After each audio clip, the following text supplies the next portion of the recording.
Hey, welcome back to the show, everybody. I'm getting better at this. It's 8:01. This is every week we're improving here. So all right. So brought to you by Radio. This is the Three Beards podcast. We're live every 8 o'clock-ish p.m. Eastern time on Wednesdays. Like I said, courtesy of Radio, proud sponsor of the show. Go to Mixler.com, set up an account there, follow Radio, and then you can listen to our show, which is rebroadcast on Wednesdays at 11 p.m., as well as Into the Outer Realms, Dimensions of the Supernatural, along with some other great programs, including Ron's, where he does some drive time stuff where he just chats as he drives around, plays music, does a lot of things. So we're, like I said, just check those out, follow him, thank him for being a proud sponsor of the show. Tonight, we have got a well-known guy named Stevie Strings. He is musician, filmmaker. I mean, we're talking. He's done quite a lot. He's going to have some crazy stories. He's a cryptid researcher, filmmaker, and we're looking forward to just catching up. Doing all the stories that he's got. So when we get here, we're gonna delve right into that. So just welcome everybody to the show. We got a few people. Mysterium, I said new. I said, glad to have you here. Steve, like I said, Stevie Strings is going to be a fun show. So everybody sit back. Get your questions ready, sit back, and like I said, enjoy, and we will see you on the other side. Welcome to the Three Beards podcast. My name is Craig, along with Austin and Chris. Passed to a new generation of Americans born in this century.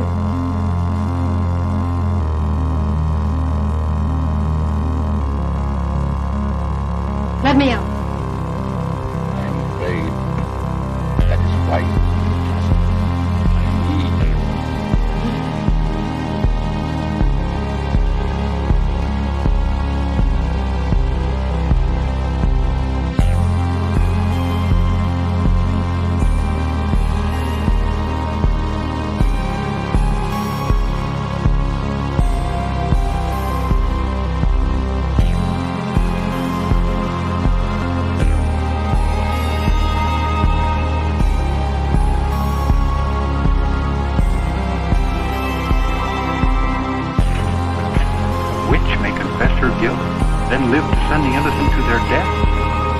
justice and honor in Massachusetts colony?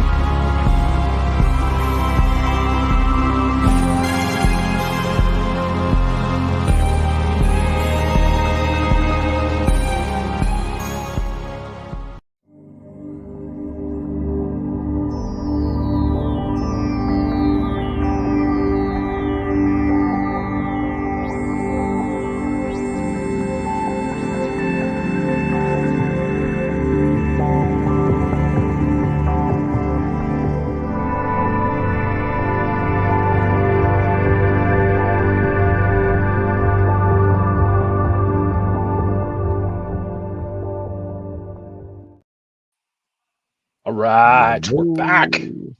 I almost forgot to share to our own group as we were doing the intro there. I was like, you would do some shit like that. Hello, everybody. Last week I was at playoffs for my son. Football. We got kicked out first round of playoffs. So playoffs. Yeah, playoffs. Playoffs. There's always next year. Yeah, it's always next year. So I'm back. You all have me until Thanksgiving. I go nice. out of town on Thanksgiving. But just a little note for everybody. Next week we don't have a guest as of yet, because the plan is we're going to be just it's going to be kind of like a Halloween special. Talking random shit. Saints Day. All Hallows Eve. Like I said, we're gonna, since it was the day before. I said, so what we'll do is we'll just kind of have it just come up with some cool stories and stuff to talk about, about Halloween, what we did for Halloween, what crazy costumes people saw. Well, trick-or-treaters were out there. So we'll be doing that. So Brian, how's your week been? It's all right. A little less stressful? Same stress? It's the same. You stressed? You want to plug what you're doing Friday, by the way? Oh, I'm doing on Carlitos. I don't know I forgot what Carlitos think. Carlitos Cryptid and Paranormal Kingdom. Paranormal Kingdom. Yeah. It's going to be Shane Michael Chris, Abe Salas, Al Sandariga, myself, and Carlito, and they're doing a costume-based spooky pre-Halloween thingy. And my costume, I'm gonna get crap for, but yeah, I'm going as So people All right. vote. The giant penis. The giant penis is always a good costume. No, giant penis. No giant penis. Yeah, that's right. So, well, hey, that I don't know if that's the best intro for our guest, but Stevie's with us. Oh, Stevie's a totally different deal right there. I mean, he does it all. Right on. Researcher, Gentlemen, howdy. Oh, Howdy, let's give you howdy. applause. Let's give Looks you like applause. I'm the fourth beard. Yeah. So musician, filmmaker, cryptid researcher, just all around. I mean, I said you've got to have some really kick-ass stories of being on the road as a musician. Those, my God. yeah. Now, have you done just the musician part too, or have you also done the roadie side? Because that's even more of the party side. Actually, I've been on both sides. We're 5 generations in my family of musicians. I started in radio stations with my father. He was in the bluegrass field. I think I was 4 years old, standing up on a crate playing upright bass for him at his radio shows. And he ended up becoming like a session player for many greats. Played with Patsy Cline, Elvis, George Jones. Oh, just a bunch of them. Ray Price, Mac Wiseman, a lot of bluegrass. Lester Flatt, Earl Scruggs. Yeah, he was. Good Lord, I never you just rattled off the Hall of Fame. And at the time, I was just a little kid, and I just I really didn't dig the bluegrass thing as much because I had seen the Beatles, the British Invasion, and then I was just a kid, and that's what I wanted. And but now I adore the music and all that. I miss my pops and stuff like that. But I ended up being in the music business for a very long time. Worked for the Allman Brothers. I did on stage, behind stage, in the stage, below the stage. Backstage is the best, bro. But that's what I was saying. The roadies are, like I said, the party. Everybody talks about the rock stars. They're living thing. It's like, no. How do you think the rock stars got the stuff? Exactly. Yeah, that was Stevie bringing it into the green room back there. That wasn't the Rolling Stones getting the party stuff. No. It's usually you get the stacker backstage, and you better not bring nothing to, ugly back there. But you're bringing the women and the party favors. You're bringing all this stuff. Now, but my longest stint was I did work for the Allman Brothers off and on for many, many years. Some of the alumni, which is very large here and very locally in Florida. So you guys, I didn't know if you knew that. But yeah, everybody's got a Greg Allman story. But they have quite the array of great guitar players. I had a privilege to be on Sir Brian's show before, and we talked extensively. We talked extensively on the music and all the music we play. And Brian and I are probably going to collaborate here before too long on some music. I'm hoping, my friend. Wow. But, definitely. I've got stuff. I'm just trying to get my head situated. But what was cool is I did a show with him and one of my good friends. I grew up with him since I'm 5 years old, David Buter, and those two have a mutual friend. Wow. So it was just like the gods came out of nowhere, and we were doing this thing, and his name's Hi-Fi, Hyatt Finley, and then Hyatt just went off in the stuff that he started reeling off, especially about Dave Mustaine. Oh my God. He worked for everybody from Bob Dylan to Dave Mustaine to some of the greats, the Judds and stuff. And he was my roommate and friend since 3rd grade. And he had quite a few stories. It was a great show. But another thing, not only that man above me in the upper square right there, one hell of a guitar player, like amazing. Oh yeah. And you gotta. I'm gonna. Oh man, your love for the rock and roll is great, but you had the real good foundation from pop with the bluegrass, because that's all that finger picking and holy cow. It's kind of like country music on acid. Yeah. And if you could play that, you could play just about anything. I mean, Oh, yeah, Pops. No, Laura, I thought he was talking to me at first. No, he was talking about the That's what I did. I was looking at you. Growing Yeah, up. when you said the upper one, I'm like, no, I've got a bass guitar over here in the corner that I play poorly. That's all I said. So we're not putting me in the spotlight. Oh, you got a bass guitar. Yeah, I can play a mean Thunderstruck on that bass guitar. Nice. They're the most sought after musicians. Are Yeah, bass players. you just don't have to hit too many notes on that song. You can just it's like firing the machine gun on the bass guitar. But that's not bad. Interesting, quick side story. John Williams, he did the sound scores for so many films and everything, and he thought how he made most of his money he made was from one movie and a 2-note song. Dun dun dun dun dun dun dun dun dun dun dun. Jaws. Who would ever think this? This guy, has orchestras and writes this stuff. His most money was a 2-note song. So that goes back to your 2-bass Thunderstruck. There you go. So that's the thing. It's just you realize just like when he created that, people think it's just like, oh, it's just genius, and then when you look, like in hindsight, you look back, it's like, God, it's so simple. Boom, boom, boom. You just do these, but then you realize just the fact of how iconic, coming up with stuff. I mean, they're just, you go through like even movies. I mean, oh God, his name just failed me. Top Gun. He made the music. Kenny Loggins. Look at this guy. Look at the stuff that he came up with that became like iconic songs for these movies. In the same way like John Williams. I mean, Star Wars. I mean, you do these things, and you realize a lot of it when it breaks down the stuff that they, the way that they did it, and kind of like follow up to what Brian was saying. Blues is an integral part of rock and roll and metal. Oh yeah, pretty much anybody that's in metal will tell you. Guys, you go back to Muddy Water. I mean, any of these guys, they'll talk about the inspirations that these guys had on their music. Exactly. And it wasn't just something that they're just like, oh yeah, no, those guys are good. No, they literally took these guys and just basically took their sound, altered it, and became, turned it into the rock and metal. Oh yes, there's a lot of people frown on Led Zeppelin for that. Since I've Been Loving You, those songs like that. Oh yeah. And the Rolling Stones said it. Yeah. Oh, go ahead. You were going to say that. They bring some of these guys on stage though. They pay homage to them, which is great. That's great. Allman Brothers, Stormy Monday. Stevie does a good version of that too. So you have to get his group, him and his two buddies.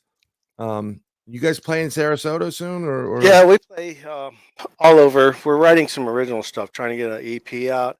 But I've been producing some records. I have produced my son, and he's in multi bands. He's in a death metal band. Believe it or not, Tampa, Florida here is the death metal capital of the world. Really? Yeah. For the Morse Sound recording studio. But he also plays bass. He's kind of like his father's son, like I am with my father. My father played probably about 12 different instruments. I think I play pretty close to that, getting there. You play heavy metal piano? No, but I got my Roland sitting over there. It could be it, man. It has some really cool programs, and it uses a floppy disk. Oh my! Wow. I have those. I have a D50 or D5, one of the two.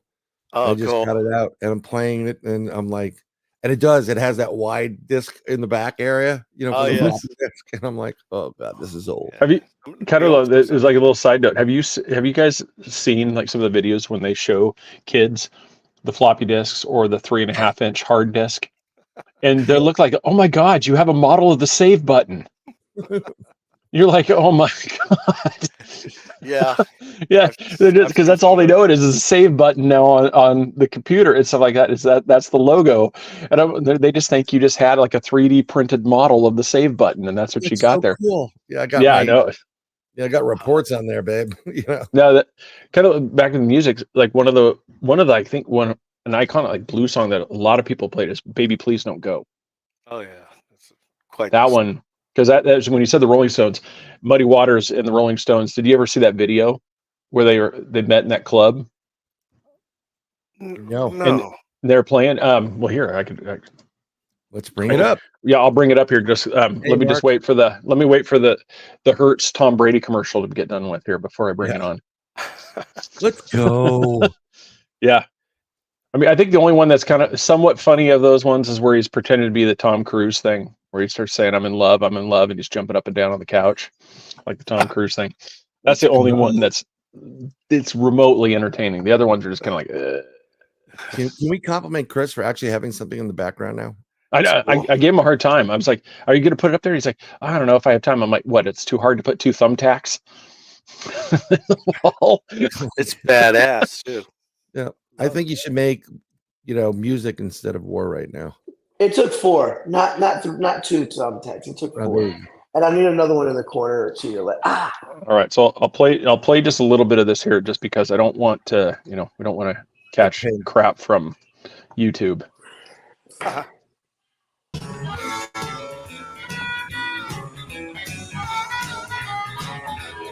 Well, so I'll get up here to where he joins up with them. I gotta get a new squirrel for my computer.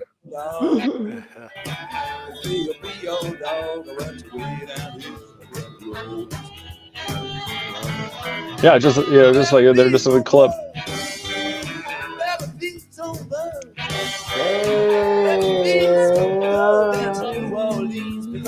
And that's, you got 2 major icons right there doing that song. No lie. Oh, this town here is filled with musicians that try to hide. He has a house here. Well, he had a house for his girlfriend in Sarasota. Exactly. Yeah. Who would not have loved to be at that Live Aid concert? Oh, man. Yeah, Mick Jagger lives, his girlfriend lives here. With Queen. Brian Johnson lives here. When Queen did that Live Aid concert, who would not have loved to have the opportunity to go watch that live? That's great. That would be great. Yeah, I'm used to seeing, I've seen all the old blues legends, John Lee Hooker, Muddy Waters, B.B. King. I've seen B.B. King. You name it, Albert Collins. Good. Here's a hot take. I like the U2 version of B.B. King's song better than the original from B.B. King. Okay. Reverse that. That's why I said I'm gonna say here's a hot take that's gonna start some controversy here. Because I was listening to it, I don't know if it's just the way they mixed it and just the speed of it. I like how it's faster is more thing. It's not so much that U2 made it a better song. I just like the fact that the tempo was picked up a little bit because for that song. It just when love comes to town. That's I just like this a little bit the faster speed. I think is probably what it is. If that redeems me in any way. Yeah, I don't know. Wow. I'm not. You know what? U2's making bank right now in Vegas, and I have a problem with it because one of the guys that was the integral part of that band, the drummer, he's not even there.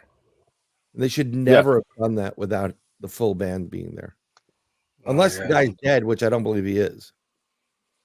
Who, Charlie Watts? No, Larry Mullen Jr. for U2. Oh, U2. I got you. And he's trying to cover me before I get torn to shreds here.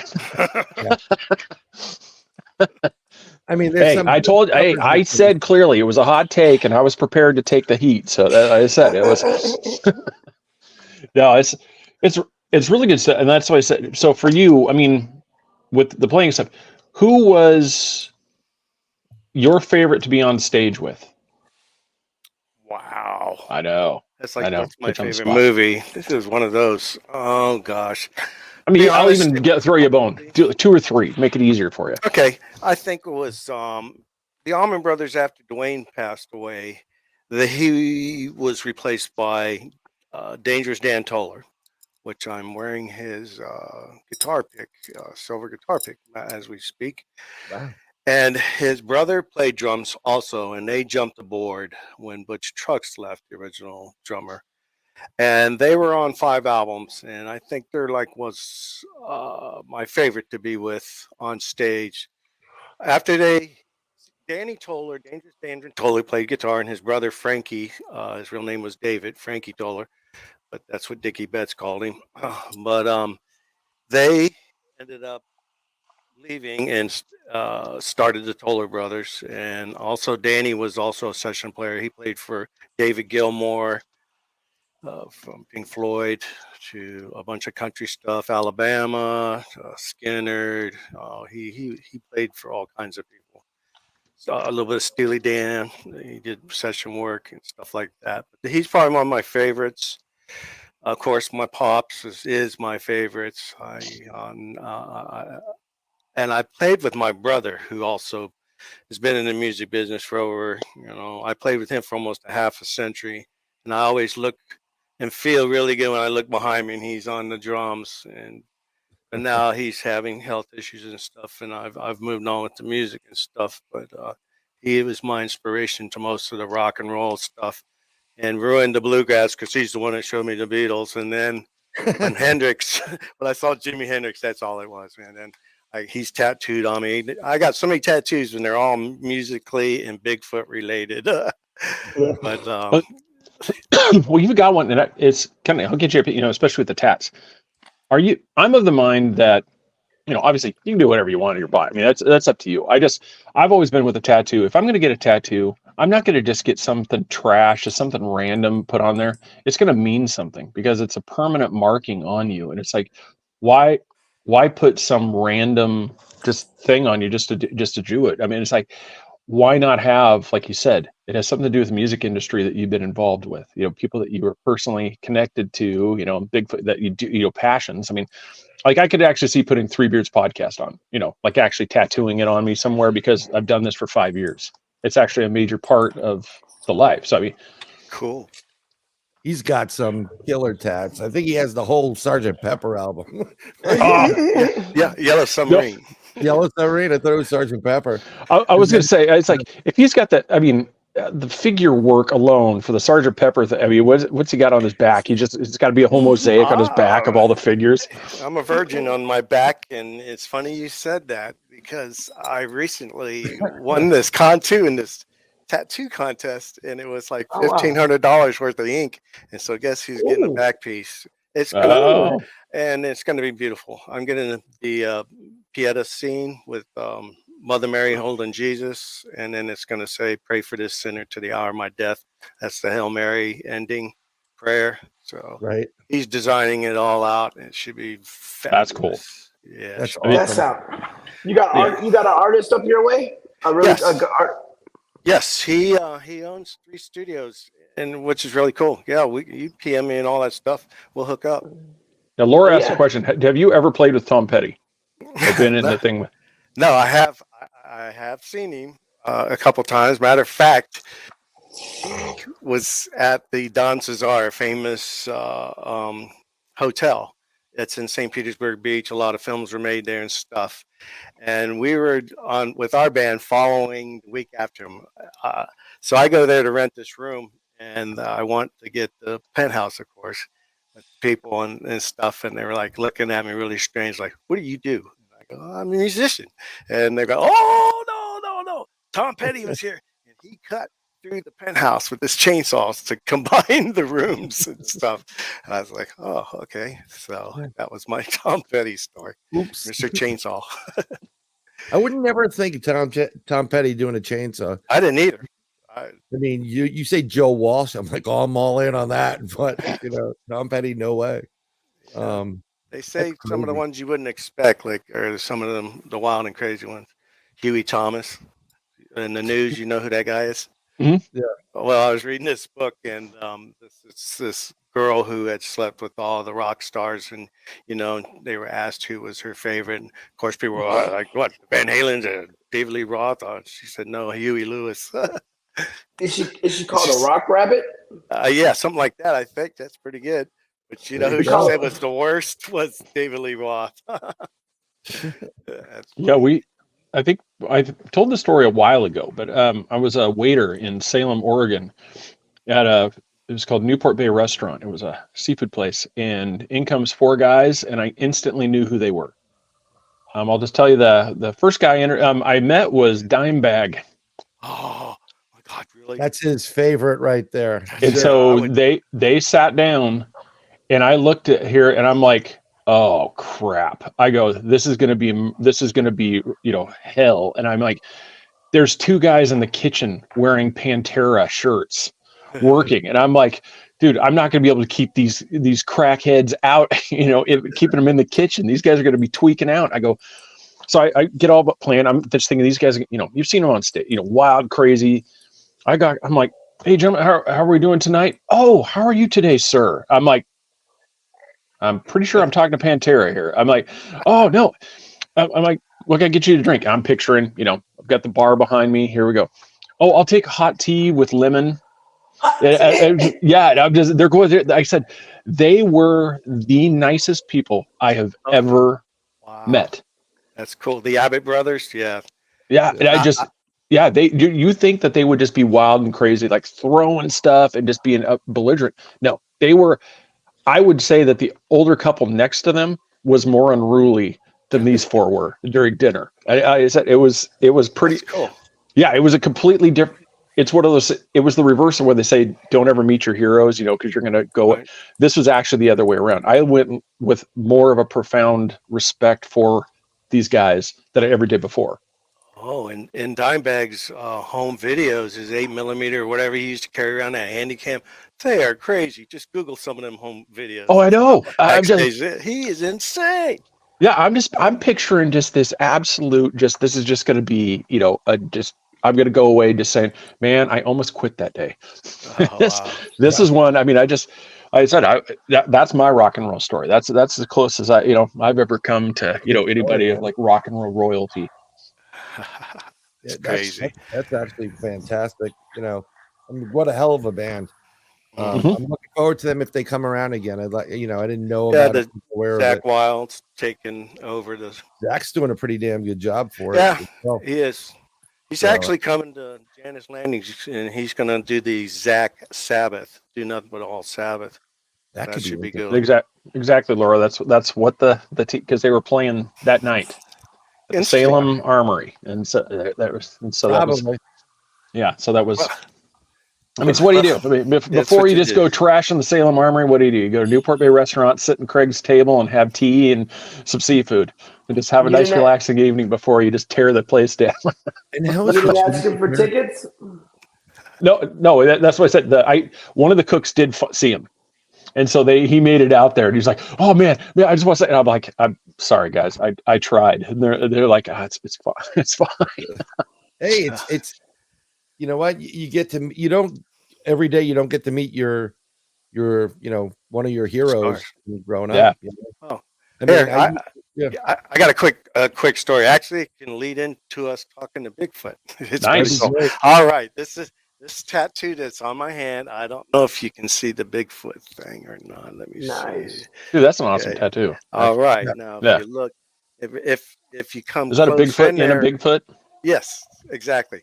But I kind of got my hand kind of turned. But I said you can see a signature in there. Okay, it's like right in the middle up in here.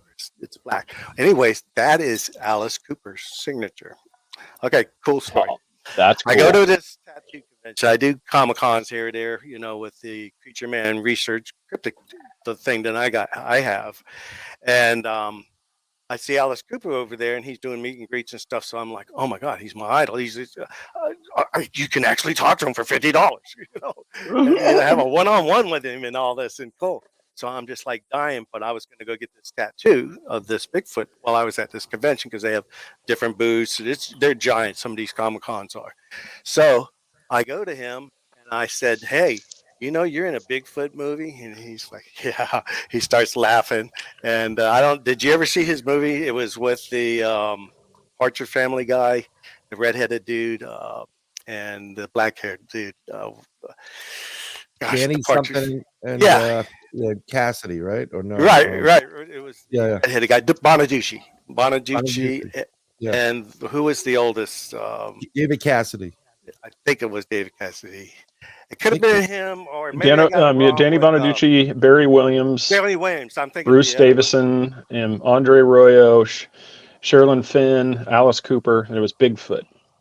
Exactly. That was the name of the movie. It was terrible. Worst CGI of Bigfoot you ever seen in your life. Oh. So I'm telling them I'm getting this Bigfoot tattoo.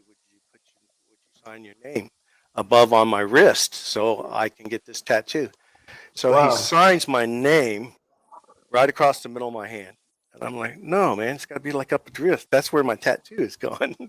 and I want your name above it because you were in this Bigfoot movie and I just happened to see you and I love you. You're my idol. And he goes, well, that's going to cost you another $50. And I just kind of laughed and said, wow. Never mind. I said, I'll just put a tattoo over it. I said, besides, your movie really sucked.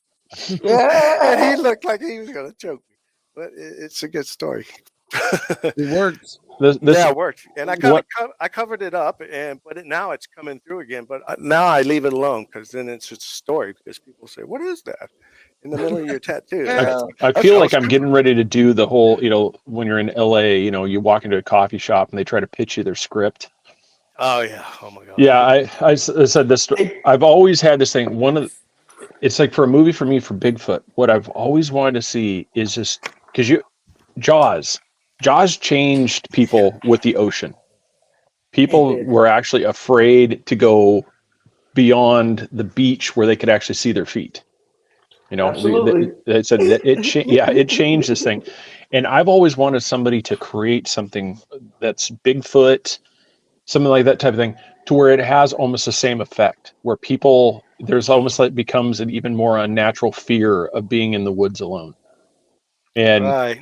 like in my head, one of the things like I picture is just like a plane flying through, just doing your normal thing, bird strike, it crashes. And then the camera shot, what you're seeing is you're seeing somebody like one of the people stumbling out of the plane, they're still alive, but kind of like Blair Witch style, all of a sudden you hear the scream, you kind of see a shadow, photograph, and then you watch the person just get drug away from the camera. And I said, and it's just, you kind of build upon that where, not so much like M. Night Shyamalan, where it's like you never see it. I mean, you want the adversary to be seen, but you just build upon that to where it's such a scary aspect to where people, you're not going to want to hike alone, which isn't a bad thing. You should always have a partner. Safety 101 when you're in the woods. Never hike alone. I don't care if you're squatching, mushroom hunting, you just want to go find a place to smoke weed. I don't care. You should always have a partner. In case you fall. Yes. Bigfoot maybe have rabies or something? Yeah, I mean, it's possible. Rabid Bigfoot. Yeah, that's the second person that I've heard ask that before. I wonder if Bigfoot gets rabid. Probably. Or you could have had the nice question that we asked last week. What was it? Is Bigfoot, is he human-like or does he have the red rocket? That's an interesting one. There is a video of supposedly of the Playboy girl that was, I think she was on the Tonight Show and she was telling that story about the Bigfoot with the heart on and all that. Have you ever seen that video? I have not. Oh yeah, just Google it. On our hit list. Google it. Oh yeah, I am currently. She's actually on TV. I think it's Tonight Show or one of those telling the story, and it's a popular one. Maybe you probably find it. I think she was a playmate or something, and they were filming something. Walks right in front of the RV where they were at, and got a Woody. There you go. Well, you know what I mean. Yeah, I just have quite a talents, pool of talent there. I'm sure there's some of the listeners that probably know that story. I've always Anna Marie Goddard is her name. There you go. And the question is, it's like whether or not I can find that video, that timestamp. Red Rocket video. Yeah, it is. No, I don't think she's just talking about it. There's not an actual here. Let me show you the photo I took. I think when she talks about it, she'll show the actual clip, but you can find it out there somewhere. Bigfoot. Yeah, we'll have to. I mean, I'm I believe Bigfoot has a lot of tendencies as just any individual. I think they're a little bit of I don't know what they are. I went with one camp at one point. I think they can do interdimensional, but also be your flesh and blood. And but very rarely have I ever heard a report of a Bigfoot like doing what you were just saying, going crazy and in general. Not saying they don't.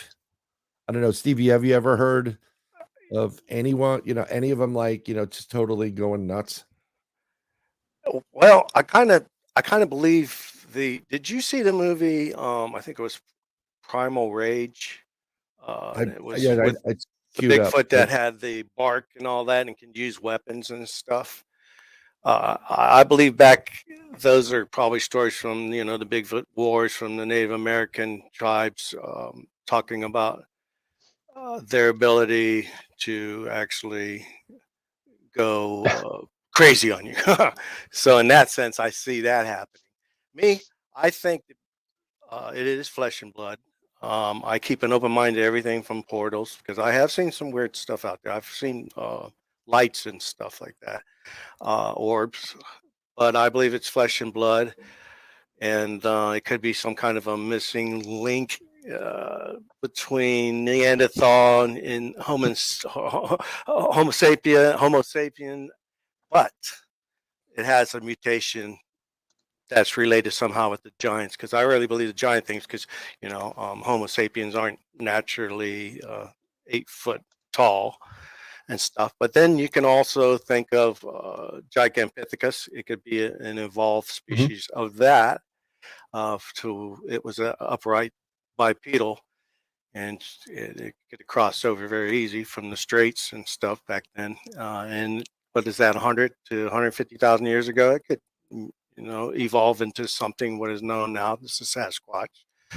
Um, Here's my thing. I wonder. I've asked this often to other researchers. Maybe you can put your input, but I've heard estimates of maybe 2 to 5,000 in the world of Bigfoot, Sasquatch, skunk apes, yowies, et cetera, et cetera. So how are they multiplying? Are this is not to be crude or anything? Is this like an incest type thing? So if you have that happening, because I've had reports and people talking about they've heard juveniles talking like mongoloids with like a mongoloid type vocal Really? pattern. Yeah, I've heard a couple different interesting things about that. But then that also makes me wonder, that these things are probably pretty close to human. In some aspect. I think there's some curious ones. I think there's some mean ones. I think there's protective ones. I think there's curious juvenile and kid ones. But I think there's some crazy ones too. Oh, I mean, like, because you get the Ohio grassman, right? For example, or the Yeti, which is I could put them all in the same class. I mean, the Yeti, I believe, is the same. We're gonna get to the same species for the most part, or offspring of that. But those two are real nasty, and the Yeti is like vicious.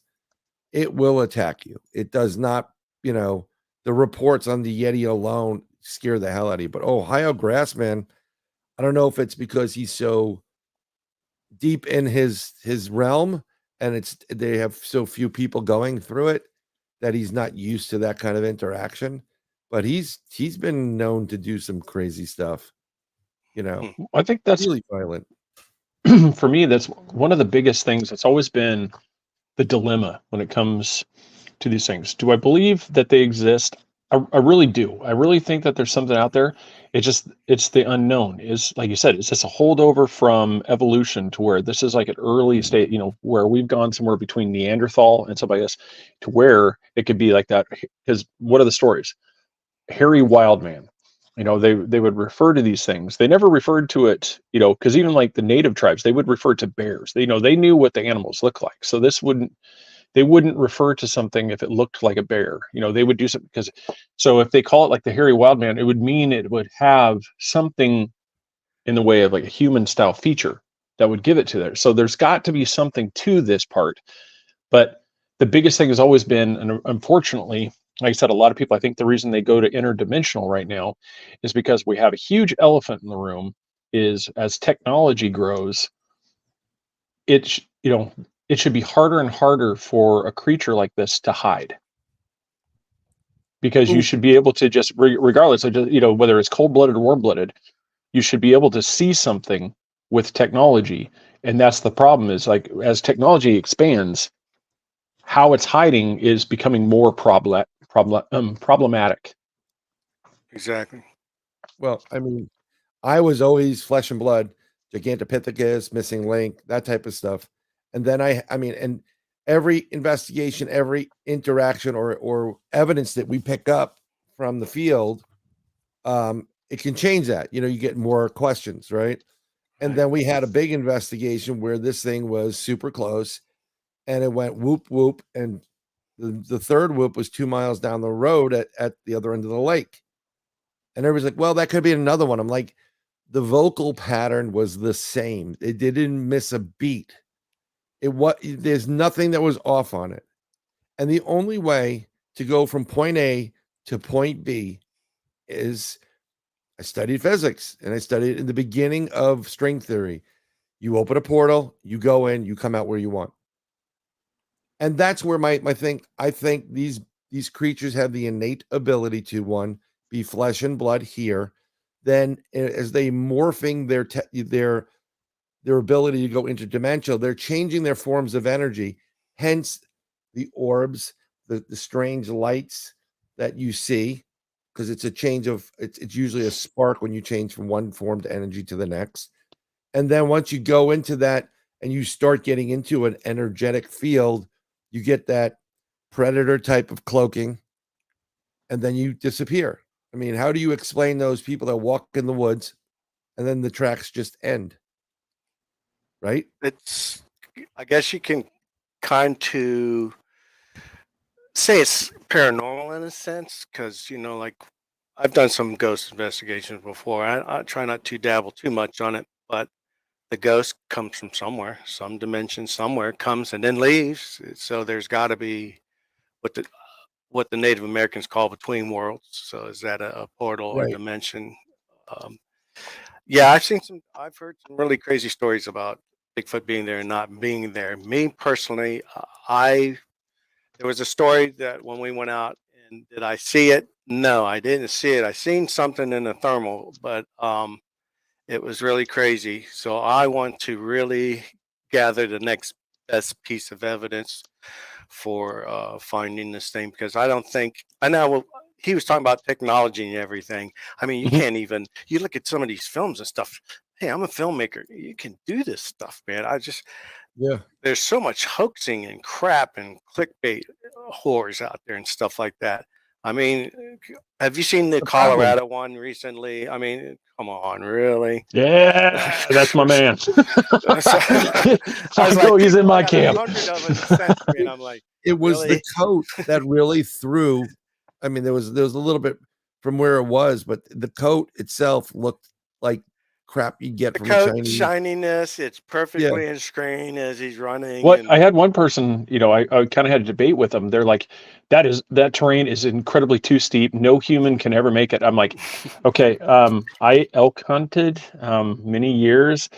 That is incredibly easy to get to. One, there's a train grade right there, which you can easily walk up. That the train tracks aren't these things. You can easily walk up the train tracks if you can't navigate part of the terrain. And I go, in that terrain, those sagebrush average about 2 to 3 feet in height. Right. And so that was above that creature's knee. So I'm like, okay, that made it basically maybe 7 feet tall. I'm like, you could easily, I mean, I had a full hunting pack, a rifle, and heavy gear, and that is easy terrain to hike. And that stuff. So I was like, so the steep terrain nobody can get to it part doesn't work, because, like I said, there's supposedly a train rolling by. I go, you can walk up a train track. That's not hard. I go, anybody that's been out in the woods, it's not hard to follow a train line. I mean, they National Geographic did a movie up in, I believe it was Alaska, and they caught a Bigfoot in Alaska on film, and their IMAX stuff. And you see it, they're filming elk from a distance. Oh, yes. The creature comes up. But what's really interesting is it comes up on one side. If your face is screen, it'd be the left side. And then somehow it disappears. Then it appears again on the right side. And from what I understand, it wasn't cut. Filmmaking, like you make someone disappear by slicing. But, I mean, they catch these things often. It's just... no one's going in the woods and looking for them. Every time we go in the woods to look for the damn thing, it's not there. Right. There's an interesting one that came out. one I hadn't seen in a while. I got sent to me a few times. It's the one with, I believe it's in Australia, because when I was trying to do a little bit of vetting of it, they were talking about Queensland and all. That's Australia, what I was looking up. Have you seen that one with the pig that's ripped in half and it's Yeah, dragged? That is kind of, I'm going to wait and see some of these other people do my work. yeah, because the question for me was, where's the blood?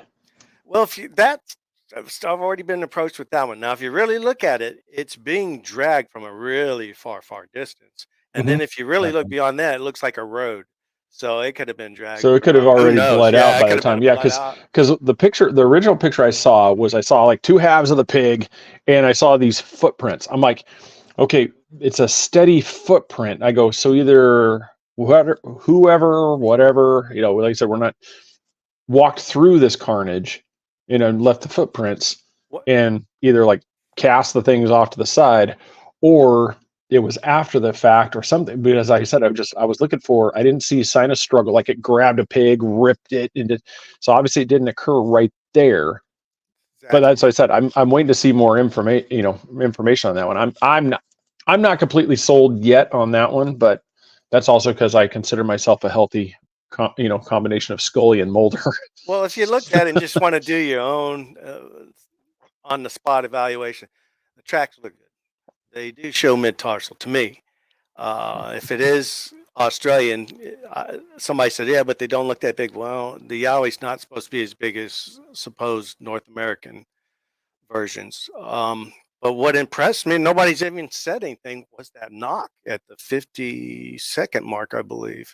It's I don't know if I clearly heard that a part knock. because I just saw I just saw a couple of photos. Check Yeah, it I have out. to go watch the video because I've only seen the photo stills. So if anybody else in your guest, look at and tell me if I'm not crazy. If you can't hear a pretty darn good knock. You know what? I heard something, but I was focused too much because we know, and I know from one of the guys I investigate with, Al.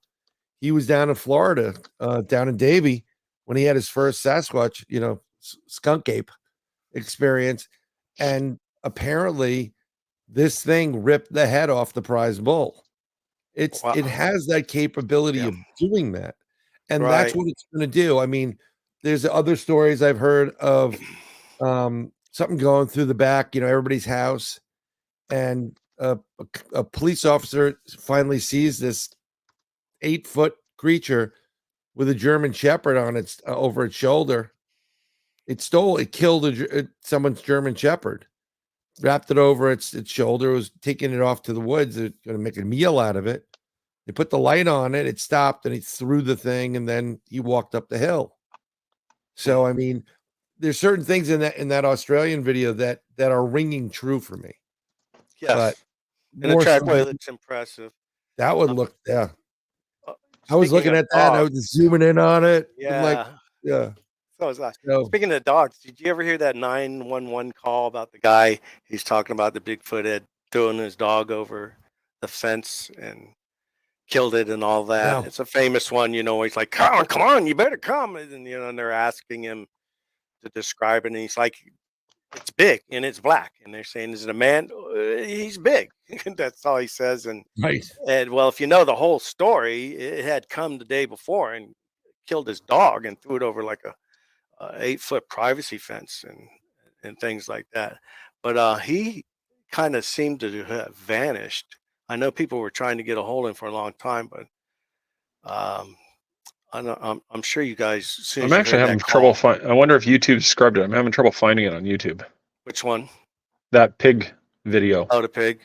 If you go to well, I posted it yesterday. It should be on my Facebook. So, okay, let me see. If they hadn't pulled it. That's pretty interesting. What would give this guy a reason to back away and disappear? I think because I've heard a couple people say that maybe he was ex law enforcement, and that there we go, I found it. And also that he didn't want everybody knocking on his door and every. I get you. Bigfoot researcher. They got a guy out of he was in the state of Jersey, Native American. Police officer, there were some issues, whatever. He moved to PA, but he had Bigfoot on his property his whole entire life, to the point, and his family wouldn't even believe him. to the point where he was on his deck, he was on his front porch, and he felt that it was right behind him. He could feel the breath on his back of his neck. Oh, here you go. You got it. Andre Verge. Look him up. Yeah, I will. Fucking clean in half. Actually, I'll put and this this next one. See that mid tarsal? Eye in the middle. Maybe it's just where I'm looking. That might be a better one there. It's going up the hill. Now wait about 50. You hear the shot. Hey, what about just digging a hole and burying them?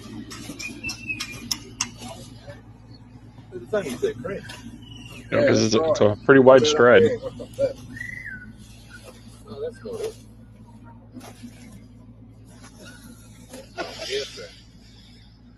Well, you can see where something's dragged it down there.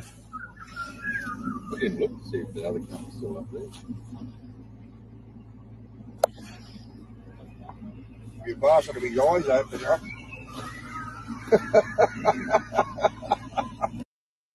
I didn't really get to hear it too good. Yeah, you got to put headphones on It's for that right one. at 50. Just about 49 is where you really hear it. Somewhere there. So I played it over and over. Right there, that little click. Yeah.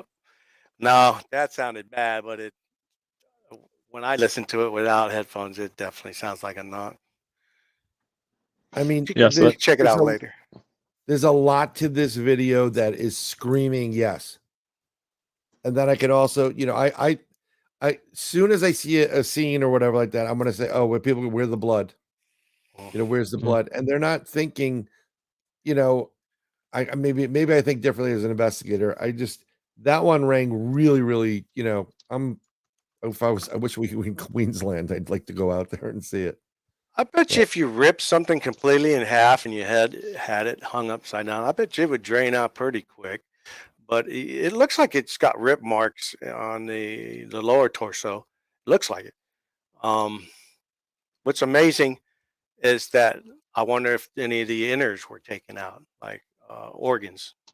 Because I've done investigations where we found heads twisted completely off. And the organs will be gone. Certain organs, liver, heart, stuff like that. That's eating, right? That's like the first time I saw the photo, this was immediately what popped in my head. I go, this happened in Tampa. This was that infamous. This is the infamous in 1948. This is in Clearwater. He would go through. He fashioned these things, and so they kept showing these giant, what people thought were like these giant penguin tracks on the beach. And they, for the longest time, it was, was thinking it was this cryptid. And so that was the first thing I thought of when I saw that stuff. Like I said, there was no blood, and there was no, and that was the first thing that popped in my head. It's like, okay, and I think that's the way I look at it too. It's just because I've always approached things is figure out what it isn't before I start determining what I think it is. And so if I can look at these things, this is the information I'm seeing here. There's no blood. There's no entrails anywhere. I'm not seeing anything other than I've got two halves of a pig, which most likely bled dry somewhere else. And I'm seeing a very clearly distinct footprint. And the first thing that goes in my head is, okay, somebody could easily on some sort of stilt or something like that, go stomp, and then hop off. And they're like, oh my God, you take the footage and stuff, and you've got your Bigfoot video. But it's like you said, and then you start breaking. It's like, okay, what's the likelihood? Then you start going from there, and that's kind of what I always approach things at first, because then that way I feel like I don't get suckered into too much of the stuff, like the Clearwater penguin. The Clearwater thing. When was that? In February 1948, three-toed footprints were discovered in Clearwater Beach, and it was determined that it was Tony Signorini that was the one behind. He created these iron steel foot boots. It was mob related. We had a show on that. Did you know that the creature from the Black Lagoon was shot in Clearwater sometime? Oh, really? I love that movie. Early, long time ago. So pretty sure it was pretty popular. That type of craziness. It was scary, but you knew she was into that creature. Yeah, so maybe who knows? He wanted everybody to believe in. It was those gills. She couldn't resist them gills. Wonder what he smelled like. No, I'm just kidding. Well, let me ask something. When you go on an investigation and you get remotely close to evidence or whatever, I know my answer to this. Do you believe that you get on a scene like that, there's a certain feeling or a vibe that you're picking up on? Oh yes. It's, first of all, before I get off track, videos, when I do look at videos, I first investigate the people that are putting them out. Yep. First, you look and see who's done this, what he's done in the past. Is he, a clickbait person or stuff like that? But it was really hard to find anything on them. And then if that doesn't work, then I'll let some of these really good guys have digital reproductions of stuff. Like, not saying the MK Davis people, but people similar to that. Bob Gimlin. Have you guys know Bob Gimlin on YouTube? Not the old man, the other one. It spells it with the I, or not with the Y, but the I. He's a young man. Oh, don't think I do. Man, yeah, I let him do my work. No, he does very good videos if you ever want to look at some really good stuff. Really? But yeah, but I, like you said, I go there as my partner, my recent partner. That's why I love this, is because I'm really beginning to think, if you don't got a body to throw on the table, you got to prove a murderer is a murderer without a body type technique in forensics. So with my new partner in Say, Chris D'Angelo is a ex NYPD officer, retired now, but he worked at the 9/11 catastrophe, and the really sad thing was that his job was to identify bodies and by body parts and stuff.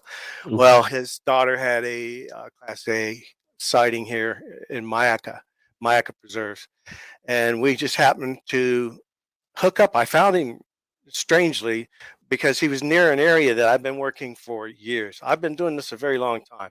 I mean, I've been in the Pacific Northwest, everywhere you can imagine, and then I worked for Finding Bigfoot, so you can imagine the craziness there. But anyways, he is going to be the key in my research. He's using forensic techniques for everything from fingerprinting, which we are working on a story right now. But what's really cool about him is that when he joined me, he has a lot of law enforcement friends that were just like, about Bigfoot, but when they saw that he was with a research team that had really nice stuff, like I got a helium, thermals, and the whole 9 yards of everything, and the game cams and all that stuff. They knew he was serious, and they told him, "Man, you're really serious. Would you like our reports?" And so we're like, I said, "Sure, dude. Grab every report you get from the law enforcement." And so together, it happens to all these areas that I've been working for over this years. I am back in Florida now. I'm getting older. I'm 67. So why not just stay in my state of Florida that has the third largest amount of sightings in the country? I mean, and when I'm out in the Pacific Northwest and stuff, it's getting harder and harder to get way out there with my knees and everything. It's a lot of climbing. Even in upper Florida, I find it pretty crazy up there. But yeah, Ron, are you talking about Chris or Brian? Because they both are in that category. Oh yeah, they got measles. Yeah, they're like, somebody keeps getting their stuff posted, pushed down by Facebook. I said, "Are you talking about Chris or Brian?" Because they both are extra guilty about that. Did you just say 67? Yes. Yeah. You don't even look 67. No, you wouldn't guess that at all. Thank you. No. Thank you very much. Very much. Thank you very much. But with all said, I'm staying more or less here in Florida since I work the Everglades. I know that one like the back of my hand. I do Ocala, Gothi Forest, Torreya, where the famous Stacy Brown Senior Thermal was. I spent a lot of time in that area, Liberty County, Ocala. I almost raised my hand like I had to do this for a question. So I have a question. So with you being a Bigfoot researcher and very avid at it, why do you think that they haven't been seen on trail cams? Like, that is one of my biggest. I mean, I believe in Bigfoot. Don't get me wrong, but I just feel that with all the trail cameras in Ocala National Forest and Everglades and all these different places, can they avoid the trail cams, or when they get close, it kind of just distorts the signal? Or what is your thoughts? What is your thoughts on that? I actually believe I have seen cam footage before. There's a famous one. I wish I had the picture of. It's the one with it's from the back of one, because if you really think about it, you can put cameras in different angles. It's not like they can come in every angle and see one. I know it's at the placement of some of these. As you know, I worked with Les Stroud before, and you should see how he places his. He puts them from ground up a lot of times, or way up and pointing down, and with a lot of other little extras. He puts a lot of DNA traps, the kind that have the little spikes on them and stuff. But I believe there are a few game cam footage that look pretty good to me. There's the one with the guy that had looked like the mangy one, and it was eating some fruit. It was bending over at the end of his yard, or he lived on a ranch or something, and it came and was picking up his fruit, and it looks like it's got mange. That's a game cam photo. There's an interesting. We were talking about Bob Gillen, the young guy. Go to his site, and he has a he's very, very smart man. Very, very, very good. He's not even a researcher. He just tears these stories apart. Just out of curiosity, the best ones. Are you talking about this photo? Yeah. Was that a game cam? Yeah, I believe so. Like you said, it was saying, that's just one of those like possibility. Yeah, I can see the state. I mean, the stamp on the bottom. So it's even got the camera icon in the far left. Looks like. There are some that were really good. Just There's a real good one, but I don't know the story of it. I wish I could find it. It's in my home. It's just his back from probably mid back to his head, but it's facing backwards to where you can see the skin and the fur and everything. And it's just I'm not sold on that one. Yeah, so that's another one. I'm not sure, because I don't know the story about that. But if anybody else, please tell me. Is it from a film? I've heard it's probably from a film. And there's another one like I'm just bringing up here. It's like I'm not entirely sold on this one either.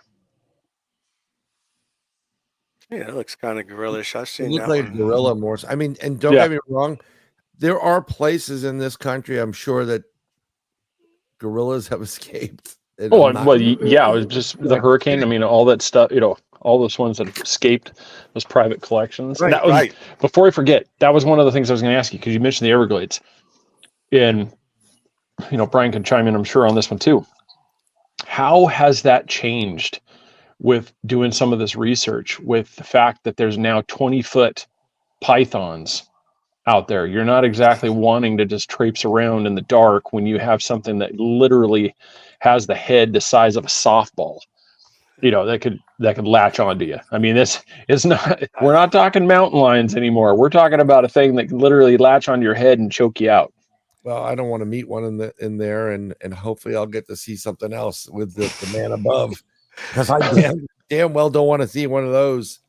I love the snake things. Matter of fact, I'm going in November to start my next documentary on the pythons out there in the Everglades. I like catching them things. Actually, pretty mellow snakes. These shows you see, they dramatize it and script it, like most of those shows. You get big bucks for them too, right? Well, that's the thing. Yes, it's like it's an invasive species. So maybe you can help me. Is it because of something like mating time? Is that why they have a season? Because you'd think that this would just be open season. Get as many of you if you can find them, take it out. It's a very controversial subject to be contested.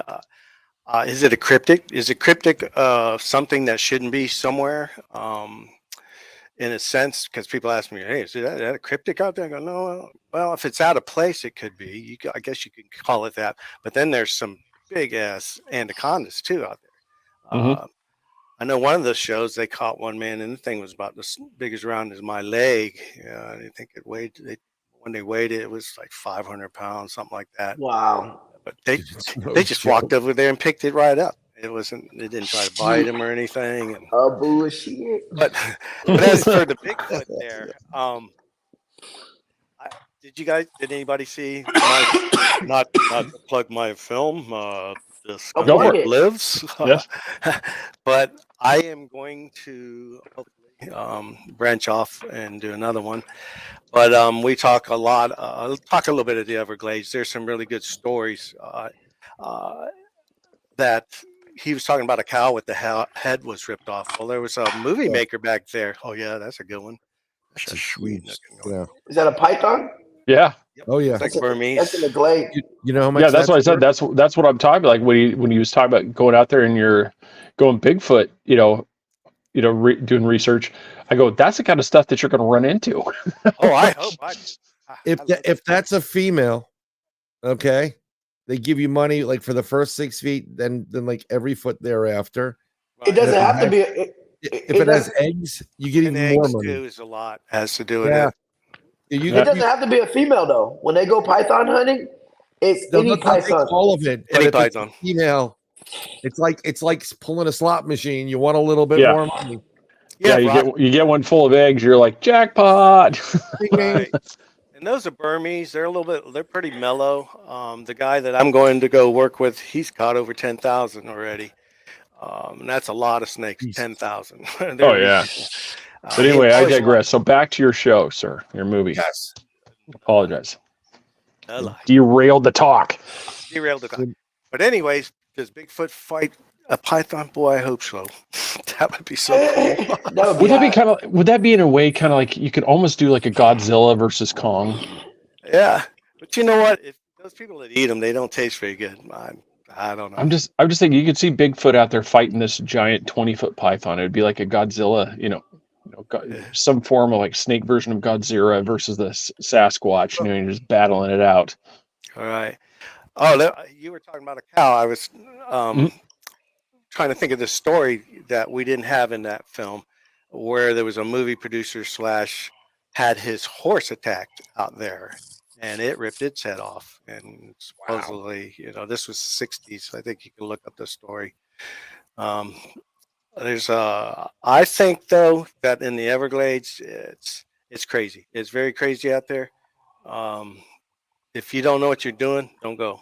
Don't go out there and get lost. Very easy to do, especially if you don't know how to use a compass. I know a lot of my friends rely on phones, but boy, sometimes you get in that canopy situation, the clouds come over and you can't see a sun or nothing.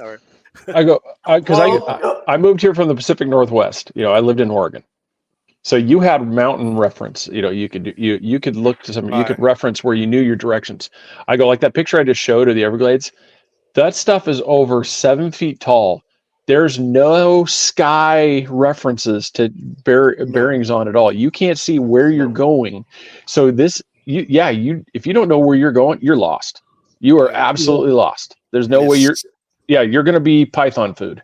That's like going down Everglades. With my brother came into town, he wanted to see alligators. So I drove from where I am down to the freaking alligators. So badass. Go see alligators. We went to one spot and it was hot and like, dude, they have everything in there. And then we went on another road to the Nike missile site, and you keep driving and driving. You get stuck there, you're dead. Why didn't you take him to the like Alligator Point? Alligator Point? I don't give a shit if he saw an alligator or not. I went far enough. I was hoping he would. He goes, "You probably know alligators in this water." I'm like, "Well, go step in it. Let's go." So we went to Tennessee one year, right? And we're thinking about alligators. And my wife grew up in Pahokee, so we walking in the place. She's like, "Oh, it's $79 to see the alligators." My wife said, "I can go home and see them for free." Oh my gosh, I live out here in Mayaca, real close, and I know in Mayaca State Park. There's a Mayaca State Forest. It's very massive out here in that area. And they have a black hole. You have to go, it's not in the state park. You have to get a preserve, and it's across the street down the road a little bit. But then you got to hike in I'd say about 3.5 miles. And then you come to this, it's at the end of the upper lake, the upper river, and it's called Upper Lake, and there's a hole there, a deep hole. They don't really know how deep it is, but it is filled with gators. That there's something about the hole that attract them. We're talking maybe anywhere from 300 to 400 around this hole that isn't any bigger than maybe 50 feet around, something Holy like that. crap. And they just, I got a cool video on my YouTube, and I just walk among them, and they just right into this hole. Yeah, can you imagine? Just like if you don't know where you're going, you Hundreds slip and and fall into hundreds. that, you're gone. Yeah. You're Yeah, done. people. For anybody in the chat that's looking at this, why, like when he's talking about going like hunting and stuff for it, this is why it's so important to eradicate these things. This is the diet. This chart shows you this is the necessary diet for a hatchling Burmese python to reach 13 feet. Wow. So in order for it to reach up to 13 feet, this is what it will have consumed in the Everglades on average. Right. They say the raccoon population is down by like 75% or something. The numbers are really crazy. Oh yeah, opossums. People don't. The thing that's so critical, especially about opossum, everybody like freaks out about these things. They They're great eat their animals. body. Yeah, they eat their body weight in ticks. They are critical for protecting us. So it's one of those things. Keep them around. I eat possum. That's gross. They eat ticks. Ugh. Yeah, that's what I said. I mean, are you worried about getting Lyme disease? Keep a possum around, man. That thing will clean that area for you. He comes out every once in a while, and he just chills. He runs to the side, and yeah, and then Brian's got his favorite bird that comes out there and perks and just starts squawking. He's getting ready to go out, and whether or not he's going to pick up a gun charge in his local area because he's going to take out a protected bird. It does not stop, Stevie. It doesn't freaking stop. All freaking night long it goes. I did a video of it. One of my buddies goes, "Is that thing endangered?" I said, "Keep that shit up. It's endangered." You can like all night, like seriously, 3 a.m. Nothing stops. Does not stop. That's what I told him. I go, "Welcome to Florida, sir. Welcome to Florida." Exactly. Welcome to Florida. No, you'll learn that Sarasota is a circus town, so we have a lot of reports back in the day of animals and primates and all kinds of things escaping. P.T. Barnum this is their winter quarters, Venice actually. So keep that in mind. And also in Ocala area, you had the old Johnny Weissmuller Tarzan movies. And guess what? They never got any of those rhesus monkeys or any of that. We actually pick them up on our game cams every once in a while. Have you seen the ones where they drop out of the trees into the water? Oh yeah. Oh yeah. Oh my God. I'll see if I can find a video to show people, but yeah, you're just floating the river, just then all of a sudden here comes a stupid monkey just flying out of the tree, just splash. That happened in Florida. They closed down a park because of that. Yeah, it's an Ocala. Yeah, there's rhesus monkeys everywhere. I think it's Weeki Springs or one of those. Weeki, some funny Yeah, name. Weeki Springs. That's freaking awesome, dude. Yeah. Tarzan. Yeah, that's the problem with it. Because you had the circus down at P.T. Barnum and what they had here, what has escaped, what's still living or figuring, you don't know what you have in the forest. You could have a couple of big cats in there mating with other cats because you do have the Florida panther. I mean, we had 3 tigers loose probably about 3 years ago here in the near the Mayaca State Forest area. That who knows where they came from. We actually have big cat rescue probably about 3 miles east of us. So yeah, did they find the tigers or they just they kind of went like yes, they found 2, but I never heard about the 3rd. Oh, there you go. Boat cruising Hey, like that jump in your boat. Like I said, you're just cruising out here. Like I said, here comes some stupid monkeys just flying from a tree straight into the river. Just sounded like war going on back there. I mean, just crazy hooting and hollering and screeching and branching. I mean, can you imagine that? You don't even know it's happening. I said you're just floating there with your family, you're just having a fun time. Also, the stupid monkeys just come falling out of the sky. When my boat gets to the dock, I'll unfortunately probably be getting arrested. I'll be putting optics on the. They're like, "Oh shit, he shot 17 monkeys." Well, the guy that I'm going with the pythons, he does the iguanas too, and that's what they do. They go out there with the old pellet gun, pop, pop, pop, pop. Oh, you have to be They careful wait down where Brian is, man. It's going to get cold here in the wintertime, and all of a sudden those They just iguanas are fall. going to seize up, and they're going to fall right on his head. That is the coolest thing ever to see, like a 6-foot iguana just go, boom, just falls out of the tree. But I told my wife about that. I said, she goes, look at all these iguanas. I said, well, if you get the right ones, I forgot which one it was, but they're like $20 a piece or something like that. She goes, what? I go, yeah, if you kill them, it's $20. You got to do it humanely, but they'll pay you. And she's like, there's like $3,000 worth on this road. 4. Like, go ahead, go out, go fucking shoot some iguanas, honey. You know, you got to go frog gigging while you're down there. Frog legs, oh my God, the frog legs are fire. Frog legs, I've had them. I've had alligator, I've had rattlesnake. Not really big on that. But if you need to eat it, you'll eat it. I haven't had iguana, although they call it chicken from the tree. Hey, and I've got some footage from Brian. Last time when he's going for iguanas. Excuse me. Do you When I was going for iguanas, okay. Christ? Well, I have the iguana bird in my Excuse me, computer. sir. It takes long enough to Excuse get me. it. Do you have time to talk about our So, Lord I and don't know, Savior my, Jesus Christ? Hey, don't run I'm from the actually pay somebody Lord. to put a cable in Excuse me, there. sir. That's welcome to Florida. Yep, that's Brian. Now go back. No, you know what? I mean, I know there's things down here that can kill you, like in the wild, including the meth addicts. But I like it down here. I mean, freedom.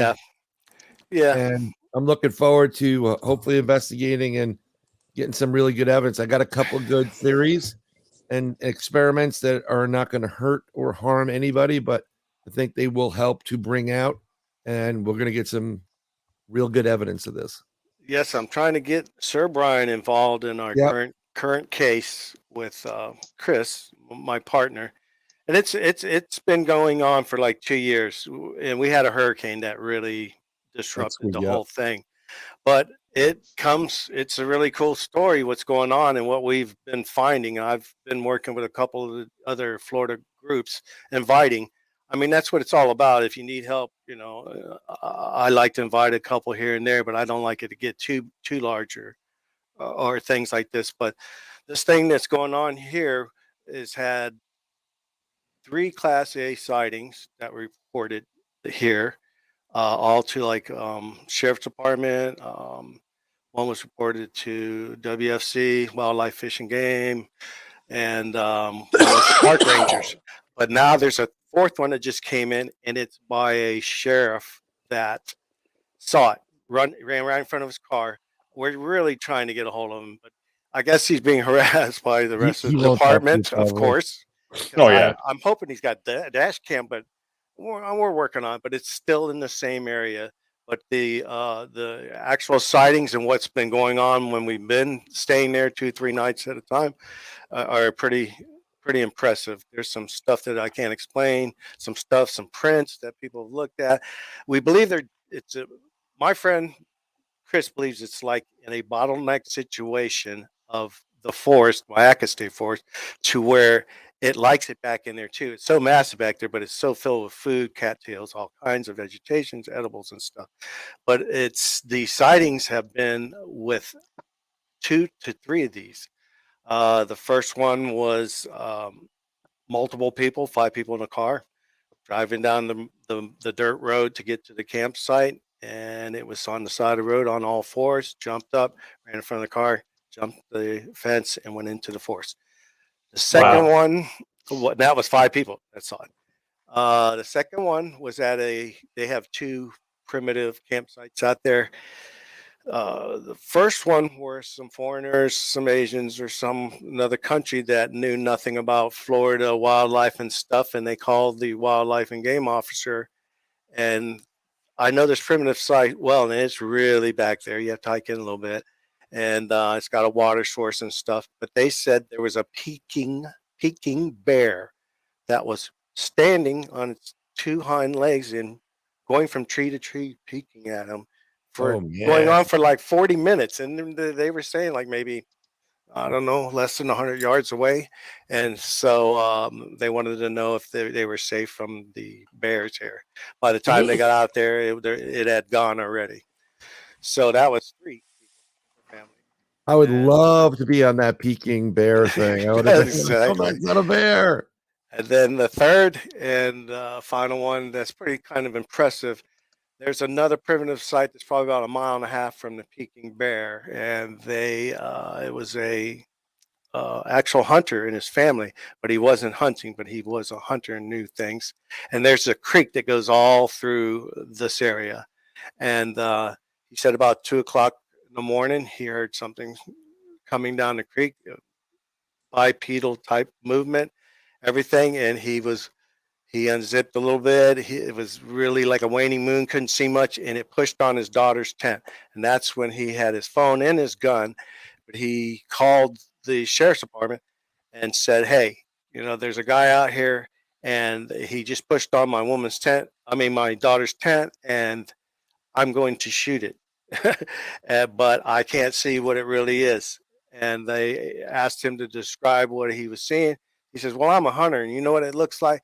Looks like in the waning moon, I can't see no facial or nothing, but it looks like somebody in a big ghillie suit, but he's awfully big and he don't seem to care. So he's either poaching. So you better get down here, because if he pushes on the tent, I will shoot it. And it didn't. It actually left. And by the time they got there, he wasn't there no longer. So with that, and now any tracks though? That's when we come in. Yeah. So we've been working the area as quickly as we get it, the reports.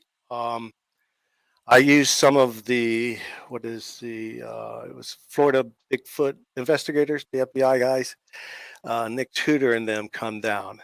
And he brought a friend that has dogs, and we went out one of the nights, and he was taking a north loop, was probably about 5 miles, I'd say, away from us. And we were going down the south loop, and this was just me and Chris.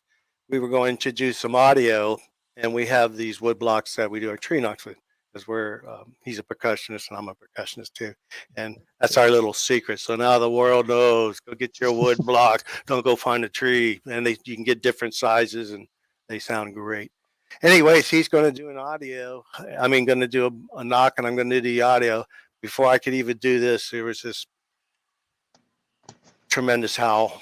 It sounded younger, but it was kind of like an Ohio howl, but a briefer one, like a whoa. And then the coyotes just. I get the thermal out. I didn't have the audio on. I'm trying to go up this embankment. Like I said, there's a hurricane back in there. I knew there's nobody in there. I knew the campsites. Nobody was camping that weekend. There was only 2 cars in the whole forest that we saw. And Chris is right off, instead of going for the camera, he's NYPD. He's got his gun because he was scared. Me, I wanted to get the footage. And then I'm thinking, man, that's Nick. That's got to be Nick. It's just right there, 40, 50 yards. And I do Nick. Nick is almost 4 to 5 miles away. He's freaking out. He's found a beautiful trackway. The dog with him also found it. So we had a lot of crazy stuff going on at night, but there are some really good prints and stuff that we got. I know some people were saying, oh, that looks small and human and stuff, but to me, the trackway, I'm not really interested in that single print that everybody has. It seems the right footprint, and then all the other ones seem to disappear. There you can go portal if you want, but I'm always interested in trackway. That's why that new video interests me. But this trackway comes out of this area of just the nastiest forms of palmettos and saw palmettos. I don't know if you guys know what a saw palmetto is and stuff, but here they come. It comes right out, and the tree branches are kind of broken. There's 2 that were broken that I took pictures of, and then the trackway goes, and then it goes back in. But the prints were maybe about 13 inches by 4, and then there's another one that's a little bit bigger. And then there's one that only had 1 big toe. Now, that's the strangest one of all. Nobody yet has been able to tell me. I casted it, but he only has 1 toe? Yes, one big toe. I will have to shoot you guys some pictures later. Was it at the middle toe? It's the big toe. That'd make it awesome. Yeah, wouldn't it? I don't think Bigfoot's happy about us chasing him. What makes you think that? I don't know. Look at this print. He's kind of flipping us off with his foot. Pretty sure. So one more interesting story of a different night we were out there, and this one I can kill myself for because I did have audio, but I lost the SD card. All right, so Chris is out there, and this is what's really interesting. Because I can't explain this one. We're going to do some knocks. I have my audio out this time. This time I have a what is it? The Zazune H2. It's a really good one with the cross mics on the top. Yep. So it's a good thing. He gets out. I was talking about wood blocks. If you know percussions, you can buy wood blocks. They almost look like a cowbell, and they come in different sizes. Some are made out of plastics and some are made out of wood. I got a pearl drum one made out of wood, but they come in different sizes, and that causes frequency levels to be different on them when you're banging them. So you'll get a really low one if you buy one that says low, boo, boo, boo, boo, really travels good, and then you get a medium and so on. Well, he had one that was kind of higher one because it was made out of plastic, and he does 3 right in a row. Pap, pap, pap. Instantly, within a matter of a second, he got a return. Pap, pap, pap. In the same frequency. It wasn't bump, bump, bump, or bump, just 1 or 2, a different frequency. Wow. It was as if somebody recorded him and played it back very loudly to us. And we, all 3 of us, just looked. I was like, wow, I got that on audio. And I pushed the SD card and it goes, boop. I don't know if you ever had one of those little Zunes, but don't ever push them in and my God, because they go like a slingshot in the woods, and we spent hours trying to find it. But I just thought that was very unexplainable. There you go. You can get different ones like that. So if any of you researchers don't find a tree or something, get you a good drumstick, one of these mounted on something, and you will be shocked what these sound like out in the woods. So there's anybody that doesn't know what they look. Creature research team. That was my buddy Chris, his ideas, and we use it all the time, and we get a lot of cool response. But tell me, how did this thing return 3 knocks exactly the same amount of distance that they were placed? Dot dot dot, and then dot dot dot at the same sound. So that was very unique. I mean, they always tell you that, a lot of people like, oh, they're very good mimics. But there's something going on with where they can, it's more than mimicking. It's got to be mimicking. Yeah, my associate Chris D thinks they don't even wood knock. He believes it's more of a, that popping. Pop. Yep. Can't do it very well, but he believes it's that because he has a good point. He's like, when you're doing a tree knock, does Bigfoot just go around and look for the perfect stick in the perfect tree? Because I know when I'm out there and used to do the old wood knocking, how many times have you put a rotten branch in a crappy ass tree and it doesn't make any noise? Well, you make a great point right there too, because if that was the case, like I said, if you guys make the sound, for it to be instantaneous, that either means Bigfoot's walking around with the perfect stick. Yeah, exactly. Just at any moment in time, it's like, here, let me grab a stick and start smacking the nearest tree. Or it's like you said, would it be easier if you guys do the sound to also do like you did, do the, just an instant, repeat. Right. I mean, that would make more sense than, okay, crap. Stevie just made the sound again. Now, I got to find a branch, and just rip one off a tree and respond. Exactly. I know people that can do it pretty well. They do it pretty well. Now, but then again, I've been in the Everglades, and those cypress, they're round and bell-shaped, and you can do some. I heard some knocks out there before answered back that are pretty incredible. That's awesome. But yeah, it's a good hobby. The Bigfoot world, research world. Yeah. Nothing. You got to think out of the box. Nothing. There's no experts, or we'd have one. Before, like I said, I wanted to talk. Before we get, we're almost running out of time here. I wanted to get your perspective, like on the movie side. What is probably in your way? What is the excitement, the part that's more interesting in doing the film side of like the research as opposed to just being solo and just doing it yourself and just taking photos? I mean, what is it? The fact that you've got more of the equipment with you, you're getting more. You're able to do more of, in a way, of like actual scientific research with the recording, as opposed to just, hey, I wrote it down on a notepad. That's interesting point there. This new way I'm going to look at it, if I do part 2, is going to do both sides. I want to do an investigation type side, and I'll also do the sightings and reenactment parts too of past resightings. I'm trying to get more of a reliable sources of really hard to deny witnesses. If you saw the Skunk Ape Lives, there's a cool story. One of my favorite stories in the whole thing was that Fire Ranger 1998 episode in Pensacola, where he and 4 other forest workers ran over a Bigfoot. So if you want to go and see the story, it's a really cool story. But I believe it's the real deal, and this guy says they know about it. The WFC knows about it. Everybody knows about it. I mean, even Is that one of the 3 S's, where shoot, shovel, and shut up? Exactly, and that's Yeah. what the story's about at the very end. They're saying, how much is your pension worth? How much is your pension? Yeah. It was a bear. Mm. But, you know, Yep. he said it looked like a thing on steroids. It wasn't a big one. It's probably about 5 feet. He ran over it face first, ripped its jaw off. Just the detail of this guy, it's really good. So if you ever want to listen to that interview, it's really good. It's probably a juvenile. Yes, exactly. Or a female. And Exactly. that's, And real quick, his explanation from his big boss, when after it was all over, after they hit it, they were it was quick. I'll just briefly the synopsis. Mhm. Big fire in 98 in Apalachicola. They're running the side roads, supposed to save animals that are coming out of the fire. Didn't see this running on all 4s, ran in front of the truck, ran it over. Call the boss, they bring it in, they load it in the truck, and they say, well, what is it? And he says, we got this big monkey, he's on steroids. And they're like, just bring it in. So they bring it in, and that's when the men in black or other people with not uniforms and name tags show up, right? Exactly, take us to the site, take samples, all this, say, yay, and then tell them that you ran over a bear.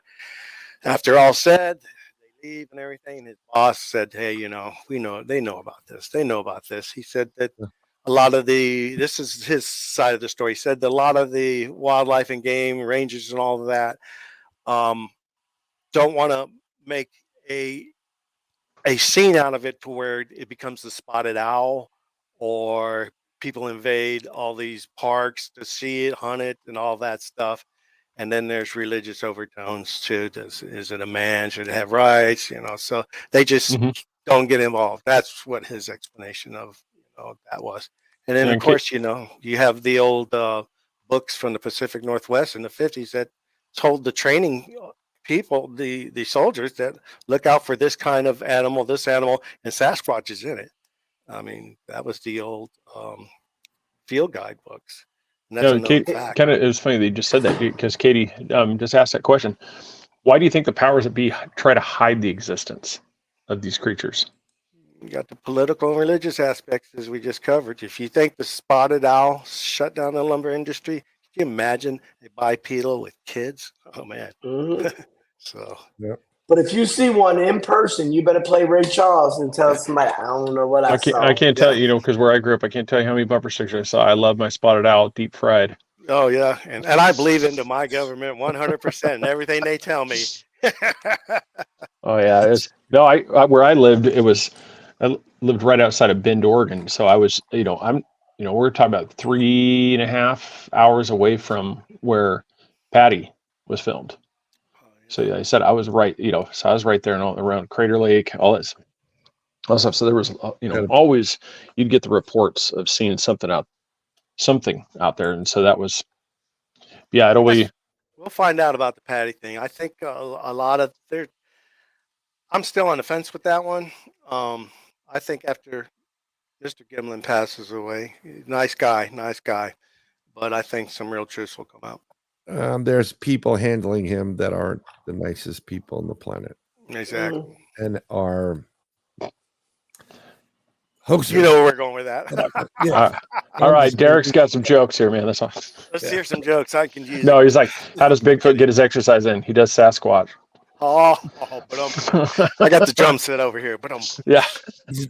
Oh, you got a rim shot. I got a rim shot. All right. There you go. All right. Here's my rim shot. Sorry about that. Another one. Let's go. Yeah. So that's awesome. Yeah. So that was one of the things. Like I said, I really wanted to get for you. It's like I definitely for myself, I'd love to have you back on. Sure. And I'm sorry Kristen couldn't make it. He had a death in the family and stuff. But it was also like the day before. Because I didn't even get to the story about something touched our trucks and stuff where we were parking, and he's got the prints. Well, don't threaten me with a good time. You just started it, and might as well keep going. Well, okay. We got a couple minutes here. You got to tell the story now. You already teased us. I think it's the first time it's there, and we had some other groups come in, and everybody's leaving. I think it was the second day. It's probably about 3 a.m, and I'm sitting at the base camp.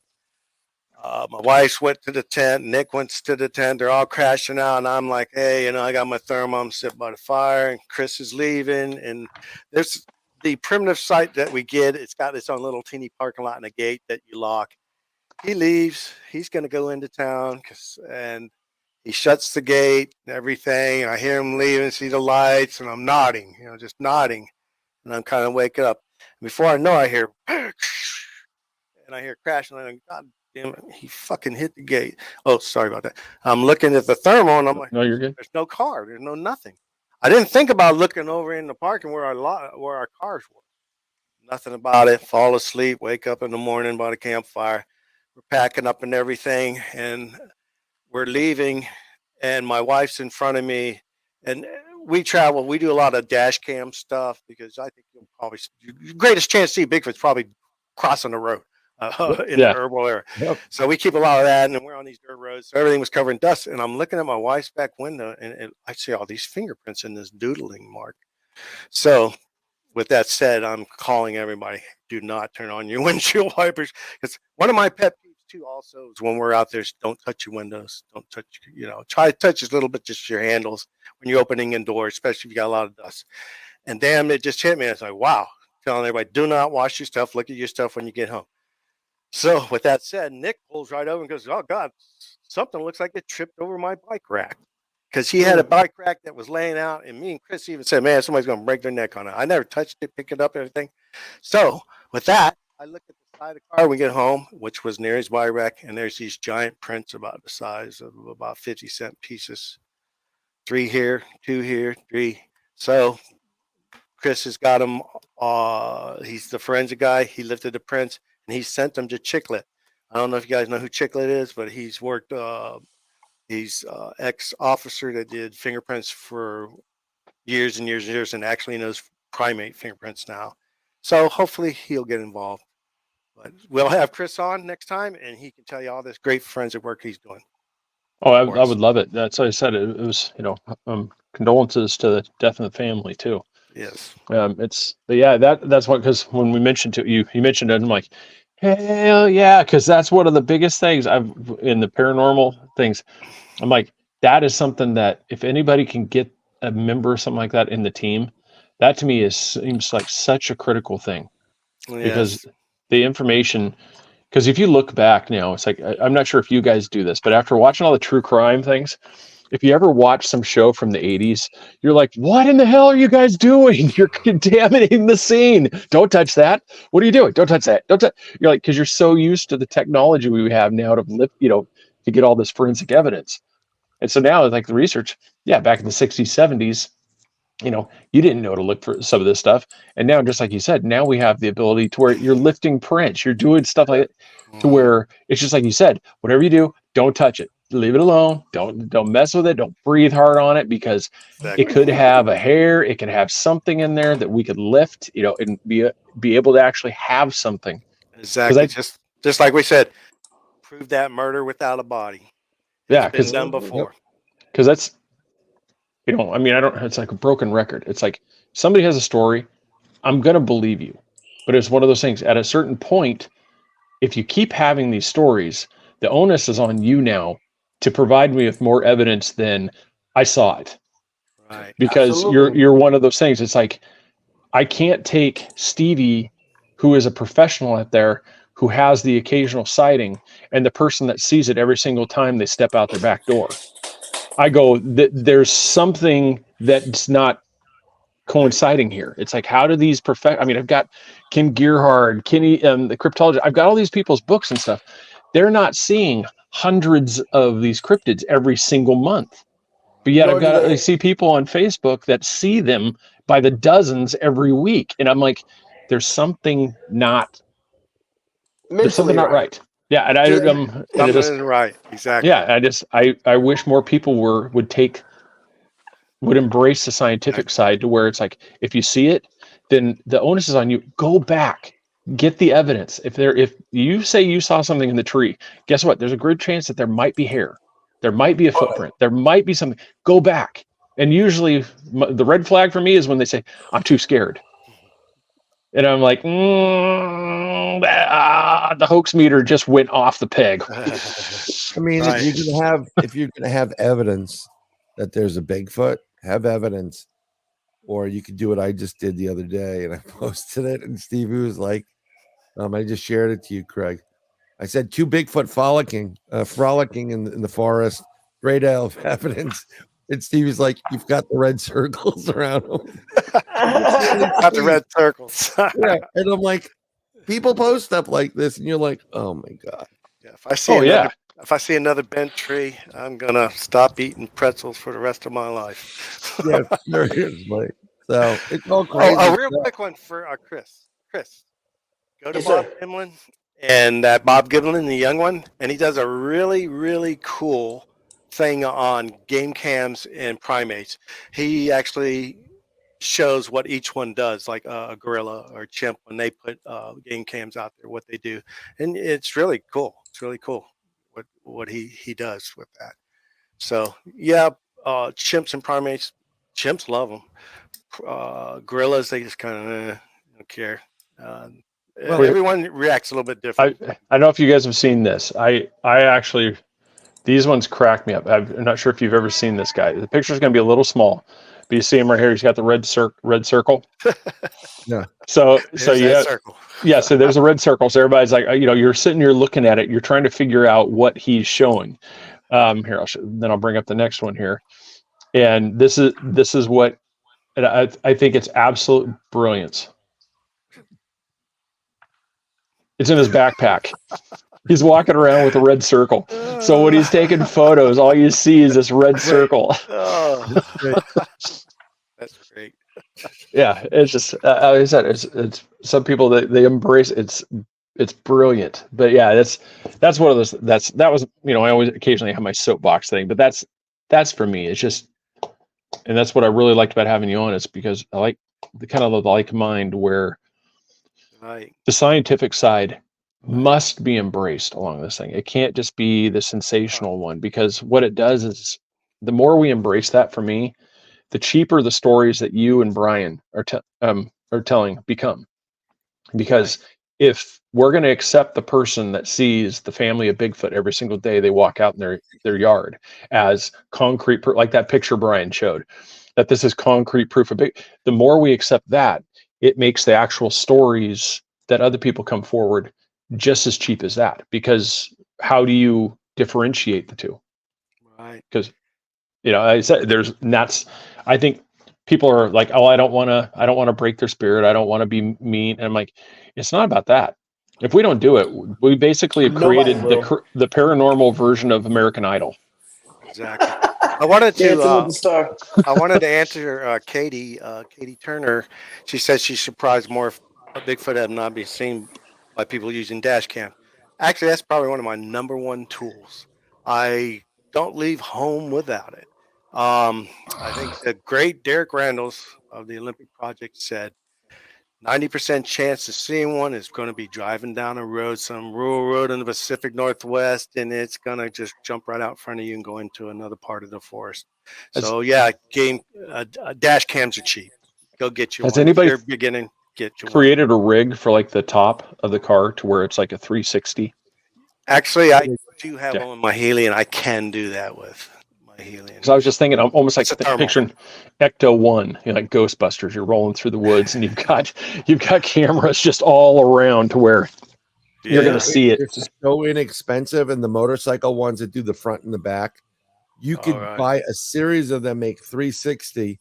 They run on like literally like those battery packs that you would charge a cell phone with, and you could hook it up to 12 volt, charge it, have it running 24/7. Even when you shut your car off, you can have it running at night. It does audio, it does video, it does everything. The problem you have is, and this is where my theory is, these creatures, I believe they have a triple layer on the tapia. So they have a layer at night that comes through, and that's why they can see in the dark. And they're very nocturnal, just like something the Lima has it as well. And when you are nocturnal and you look into a place that has like that UV light, you can see infrared. it. Or UV. Every time he tells a story, I picture Predator and Predator 2, switching filters and suddenly seeing the different lights from the guys in the meat. That's the whole thing. It's like baby monitors, right? So you go into a pitch black room, you're like, but if you look on your monitor, you can see that, the baby monitor is on. They can see that light coming out of that camera. They know it's like, what the hell is this? They're not stupid. They know that something weird, not normal, and they'll avoid it, or they'll go around it to the other side and grab it and pull it down. That's what they've done. That's why I think these things don't work. It has to be almost instantaneous, so that there is no light there until it trips.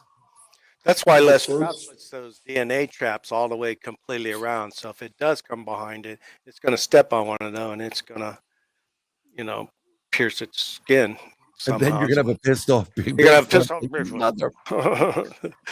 It's like Nom out there. You've got punji sticks everywhere. you basically, it's like you come in here and I'm like, I know he's big on Bigfoot, but I'm thinking something else is going on. Why? I go, he's got tripwires everywhere. I mean, he looks like he's fully embracing the Viet Cong out here. I don't know what the hell's going on. Les, you okay? I'm fine. Yeah, I think that'd be cool. Just if somebody came up with that rig, because like as you're driving, it would just be, because how many times would it be something off to, you're driving, catch it out of the corner of your eye. You see something. Well, if you've got that rig up on the top, it's going to capture, there's a good chance you could capture something like that. I did that in North Carolina, and I could have sworn I got it on my front camera. I have one that shoots front and then interior to the back, and something moved, and it had red eyes, and it kind of crawled up on the side. Wow. And it was at night. It was pretty dark. It was pretty big. So, wow. But going through, because I was driving from New York down for 24 hours. So you got to remember the time. I mean, and they do it in increments. It's a lot of data. And it's a lot of.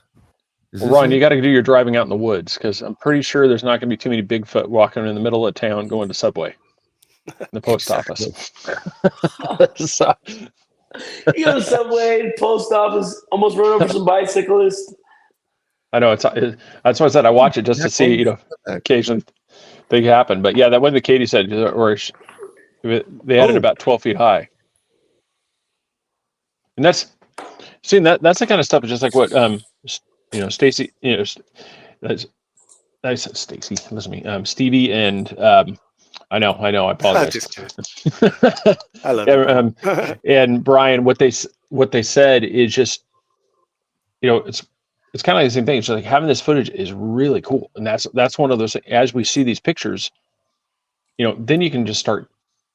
I think if people do the scientific side, you can start seeing similarities. You can start comparing notes. You can start doing these things. I think it's just the part that's the problem is when somebody gets like that fuzzy footage, and they tout it out that they just solved the mystery, and I've got just absolute proof, and it's like, you've got something there. We just don't know what it is because it's fuzzy. I mean, that's the thing.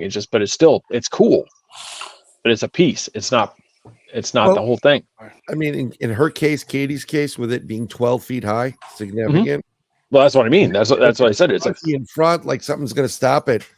That's a little bit more significant than, like your Zoom, your Ring camera, and all of a sudden you see something, fly by. You're like, oh my God, it's an alien. No, it's not. It's a moth.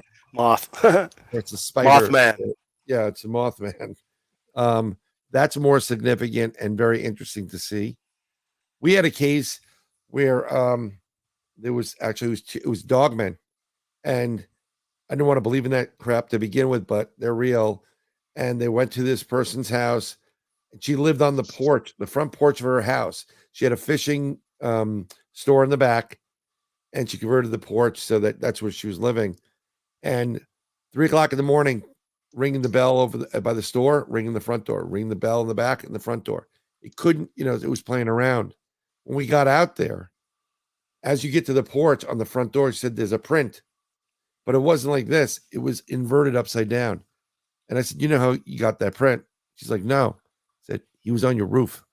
He was on the little roof of the place, and he was looking in from under on the other side. Great evidence. She never lifted the print. I told her, you dust it, get the print. She only got a picture of it. We'll start the one last firework here before we wrap it up too. It's like out of the dogman reports, just your personal opinion, what would you say the percentage of reports and claims is actually wolf or something else as opposed to an actual dogman? Because I have a really hard time believing that something that violent could be seen thousands of times and we don't have very many physical injuries. I think that's a whole nother story there. I know. That's I know of a lot of reports of protruding snouts of Bigfoot with protruding snout, baboon type snouts. There's even actually an interesting skull that somebody found once. The dogman. I more think my mother is Mexican mountain Indian. A lot of stories grandma used to tell us too. She was curandero about shapeshifters, and that's a whole long another story. Yeah. And that's probably where I think the dog man's coming from, and the werewolf stories to me.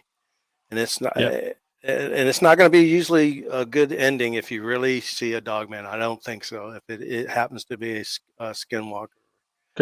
Yeah, because I mean, if like I said, I'm not an expert or anything. If I had to say, I would probably say high 80% of the time is something a misidentification. Oh gosh, yeah. I'll end this with this. This is one of the coolest things I ever heard was Jane Goodall. We all know who she is, the chimpanzee lady. She gets asked often. She was at a college here recently, and she gets asked often, "Is there a Bigfoot?" And she'll smile and everything, and she'll tell you the story that, well, if you look at how big North America is, and everybody thinks about the big cities and all that, well, there's like 70% of forest in North America. And she goes, and then you take in the accounts of 20 reported through BFRO or how many tens of thousands, and then think of the ones that aren't reported that people are afraid of because of that. And then you take out misidentifications, hoaxers, pareidoia, et cetera, et cetera. If that leaves just one of those thousands upon thousands of stories is right, then it makes it real. And she believes it's real. So I believe that's a great way to look at it. Yeah, I do too. That's what I said. I for everybody that I said, I'm not jumping down, dumping water on the fire. I said, for me, it's just, I think there's got to be a healthy skepticism that's got to creep in with a lot of people. Oh, yeah. I mean, the people don't talk about it. I did that Comic-Con recently, and the amount of the people, this was about horror and science fiction people.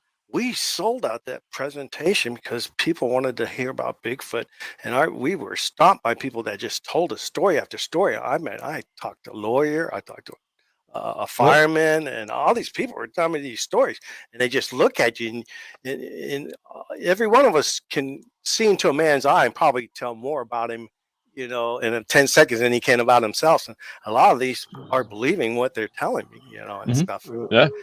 So I think, she was right. Just one of those stories makes it. It's life. Yeah. Well, it's like you said, just that one with those 4 public workers, as I said, that was a life-altering event. Is that the one where it's pulling up the trees? Actually, throwing trees. Have you seen that one? They're like workers on the side of the road. Yeah, you can. That one's very interesting too, because you can tell it's just yanking up these trees. I mean, throwing these trees from a great distance. Let me tell you something. When they throw something at you, I had one. He could have killed me. Yeah, I was in 2015. We were separated, so it was me, Al, and our friend Bill. And after we wouldn't leave, he tried to do the bluff charge. He did the whoop to warn him. There's 3 of them. Whoop, whoop, whoop. And we didn't leave. We held our ground. Even bluff charged Bill, and he ran. He would have been dead if we didn't catch him. And we're sitting there, and I heard this crack, crack, crack coming through behind me. And then I felt the thud on the floor. Sorry. And I felt a roll. It hit my chair. I went forward about 10 feet. And then I went back and looked, and it was a boulder. It was, big size rock, a couple 100 pounds. And if he wanted to kill me, he would have killed me. I apologize. That added effect when the camera started shaking. I know. How many Coronas did you have? No Coronas, no weed, no nothing. And let me tell you something. Just the mushrooms. That's all. So the boulder. So was there a fire? That would have sucked if the boulder would have hit you and you fell in the fire. That would have really sucked. We weren't doing a fire because we were partially on a state property and partially on Appalachian Trail. And if we got caught there, it would have been a big mess. Yeah, that would have sucked if you. But this thing was big. And then we came back a couple months later and we went to the same spot, just a little bit further out.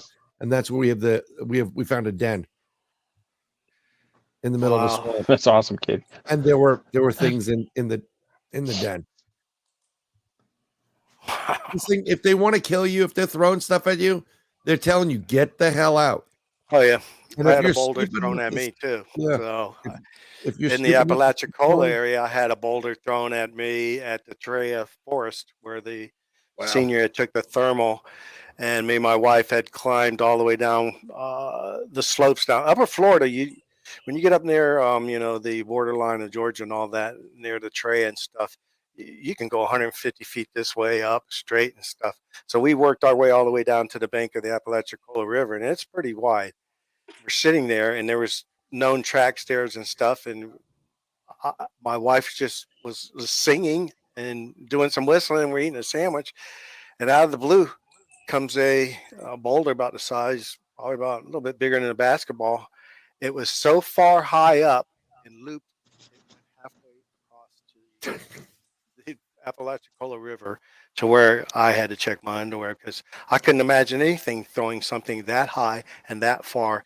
And the first thing I thought was, it don't want us here. Let's go. Yep. Wow. I couldn't imagine a human throwing something like that. There's just no way. That's their warning. When they give you the rock throws, they're telling you, get out. We don't want you here. Right. Well, Laura, I think if you were catching all that perch, maybe you were really decimating the food supply. Could be something about, I believe I get most of my activity from when I have women researchers with us or kids are at the base camp. We have some of the craziest things happen some of these places. I think they're really attracted by women and kids for some reason. Maybe it's curiosity. I mean, come on, guys, fellas, raise your hand if you're not attracted by a woman. I mean, come on. Come on. Hey, come on. I work with a woman scientist, and she'll tell you, man, every time we go and she does her whoops and stuff, we always get something crazy coming back. It's crazy. And she's the Renee of our group too, and she's a lot of times scratching her head. That's cool. But that's one. All right, it's almost 2 hours. We got to stop. Stop. So, yeah. So we definitely, Steve. I'd love to have you back on. If you, like I said, that's like so. We'll figure. Like I said, get that to where you and Chris and stuff, because I think we could have, really delve. I'd really like to delve into the forensic side, like what you guys are looking to do. How to expand that one, because my last little soapbox for the thing is just I really wish somebody would come out with like a field guide. For the authors that are listening, somebody come up with pretty much and just start getting this out to people to where we can come up with something like a standardized, collection thing to where it's just people. Interesting point. That's what I do with my team. I at least have 3. One is usually me with audio in front. If you can hear it, I know Bigfoot can't hear you with your parabolic. So if you hear something bipedal moving and stuff, then you have your person behind you with thermal which I got the Helium 2000 yards. It's very good. It's pretty expensive, but you get what you pay for. So if you want something good, get something good. And then I have a night vision person. So if you get the audio, get that. Then you look for thermal. You pick up the thermal. You go ahead and get the night vision. There's not much night vision footage out there. And then once you got the night footage, and everybody gets every camera they got on them and hit the lights, buddy. Get your spotlights and everything and see what you get. So if you get a session of that type of evidence, it's indisputable for one incident. So that's what I like to see. 3 people. Yeah, something William Turlet was saying that William has a field guidebook, and that's kind of like you said. If we could get that standardized thing to, like, especially on the research side of just getting people, because it might be something small, but it's Meldrum has one. Meldrum has one. Out. You get it. Yeah, it's pretty good. I have it. Thank you, Katie. Yeah. Thank you, Laura, Ron. Really appreciate that too. Thanks. People really enjoyed having you on, Stevie. That was absolutely. Thank you. Yeah. Yep. Thank you for having me. Yeah, like I said, it's definitely. We'll do it again. I'll reach out to you. Let's all go out in the woods one time. Yeah, we all live in Florida. Don't threaten me with a good time. I know. I said it's. I'm always looking for another trip over there to see the Clearwater Crazies. Good. Yeah, that's what. Yes, unless you're one, and I apologize. I've been hanging in my area lately, working on this, and hopefully Sir Brian coming down to this next one. I'm hoping right now. I'm really looking forward. I need to get out, and he's got some really cool ideas, and he's really doing some really good stuff. I love do a little audio work with these creatures and see what the response would be. Well, yeah, and if anybody wants to go hang out, like I said, Stevie, it's pretty easy. Hop on a flight and head to Tampa. Yeah, and any of your listeners, they can find me on Stevie Strings on Facebook, and I got the Creature Man Research, and I'll take you 1 or 2 of you out there, and I don't charge you nothing. I'm just looking for the truth, and anybody that can help us add to the truth. That's what we're about. So yeah, I really appreciate that too, man. Well, great. Well, hey, like I said, everybody go support. Like I said, reach out to them if you're going to be in the area. And like I said, definitely, I want to get over there, and I would not have a problem. It's like the family can hang by the pool at the hotel, and I'll go out. I'll throw on the boots. I've got all the hunting gear still. I said so. I still have all the hiking. I've got my pack. I don't have it handy right here. Craig, I still have the one that I use for hunting. It's got everything, machete and all, ready to go. The hunting gear you have, you will burn the hell up in Florida. I'm sure you got your winter boots. You'll burn the hell up out there. Nope, I have regular hikers, some waterproof ones for duck hunting. Cool. I got snake boots. Mm-hmm. Yeah, it's not the you gotta look for them poisonous ones. That's the one I'm worried about. Yeah, I got this. Yep, I got the snake. I got the snake boots and everything. Too, so it doesn't matter. Yeah, them alligators bite right through them snake boots. Yeah. You see them. That's one of the things where you go with somebody that's seasoned too, because it's like you go up to Oregon. We can take you around there, and I'll show you all this stuff. Like, hey, you might not want to step right there. Down here, it's going to be nice having you out there. It's like, hey, you might not want to walk right there. Why? Because that's where they like to hang out, right there. Oh yeah, gators are a little overrated down here in Florida, but if they're nesting season, oh yeah, they'll come after you. Yeah, they've had to come after me then. Yeah. Yeah, I'm a Star Wars nerd, so I always refer to them kind of like sand people. They're really they spook real easily, but then they return in numbers. Oh yeah. All of a sudden they just turn around and come back, and it's like, yep, exactly. So, all right, guys. Well, hey, everybody. Next week we're going to be talking. We're going to be talking Halloween. So come here. So hopefully everybody has a really good Halloween. For the people that celebrate it, that's one of the favorite ones there. So everybody have a good night. We will see you at the next one. Steve, thanks again, sir. You're welcome. All right. Let me find if I can get the right one here. And good night. Good night.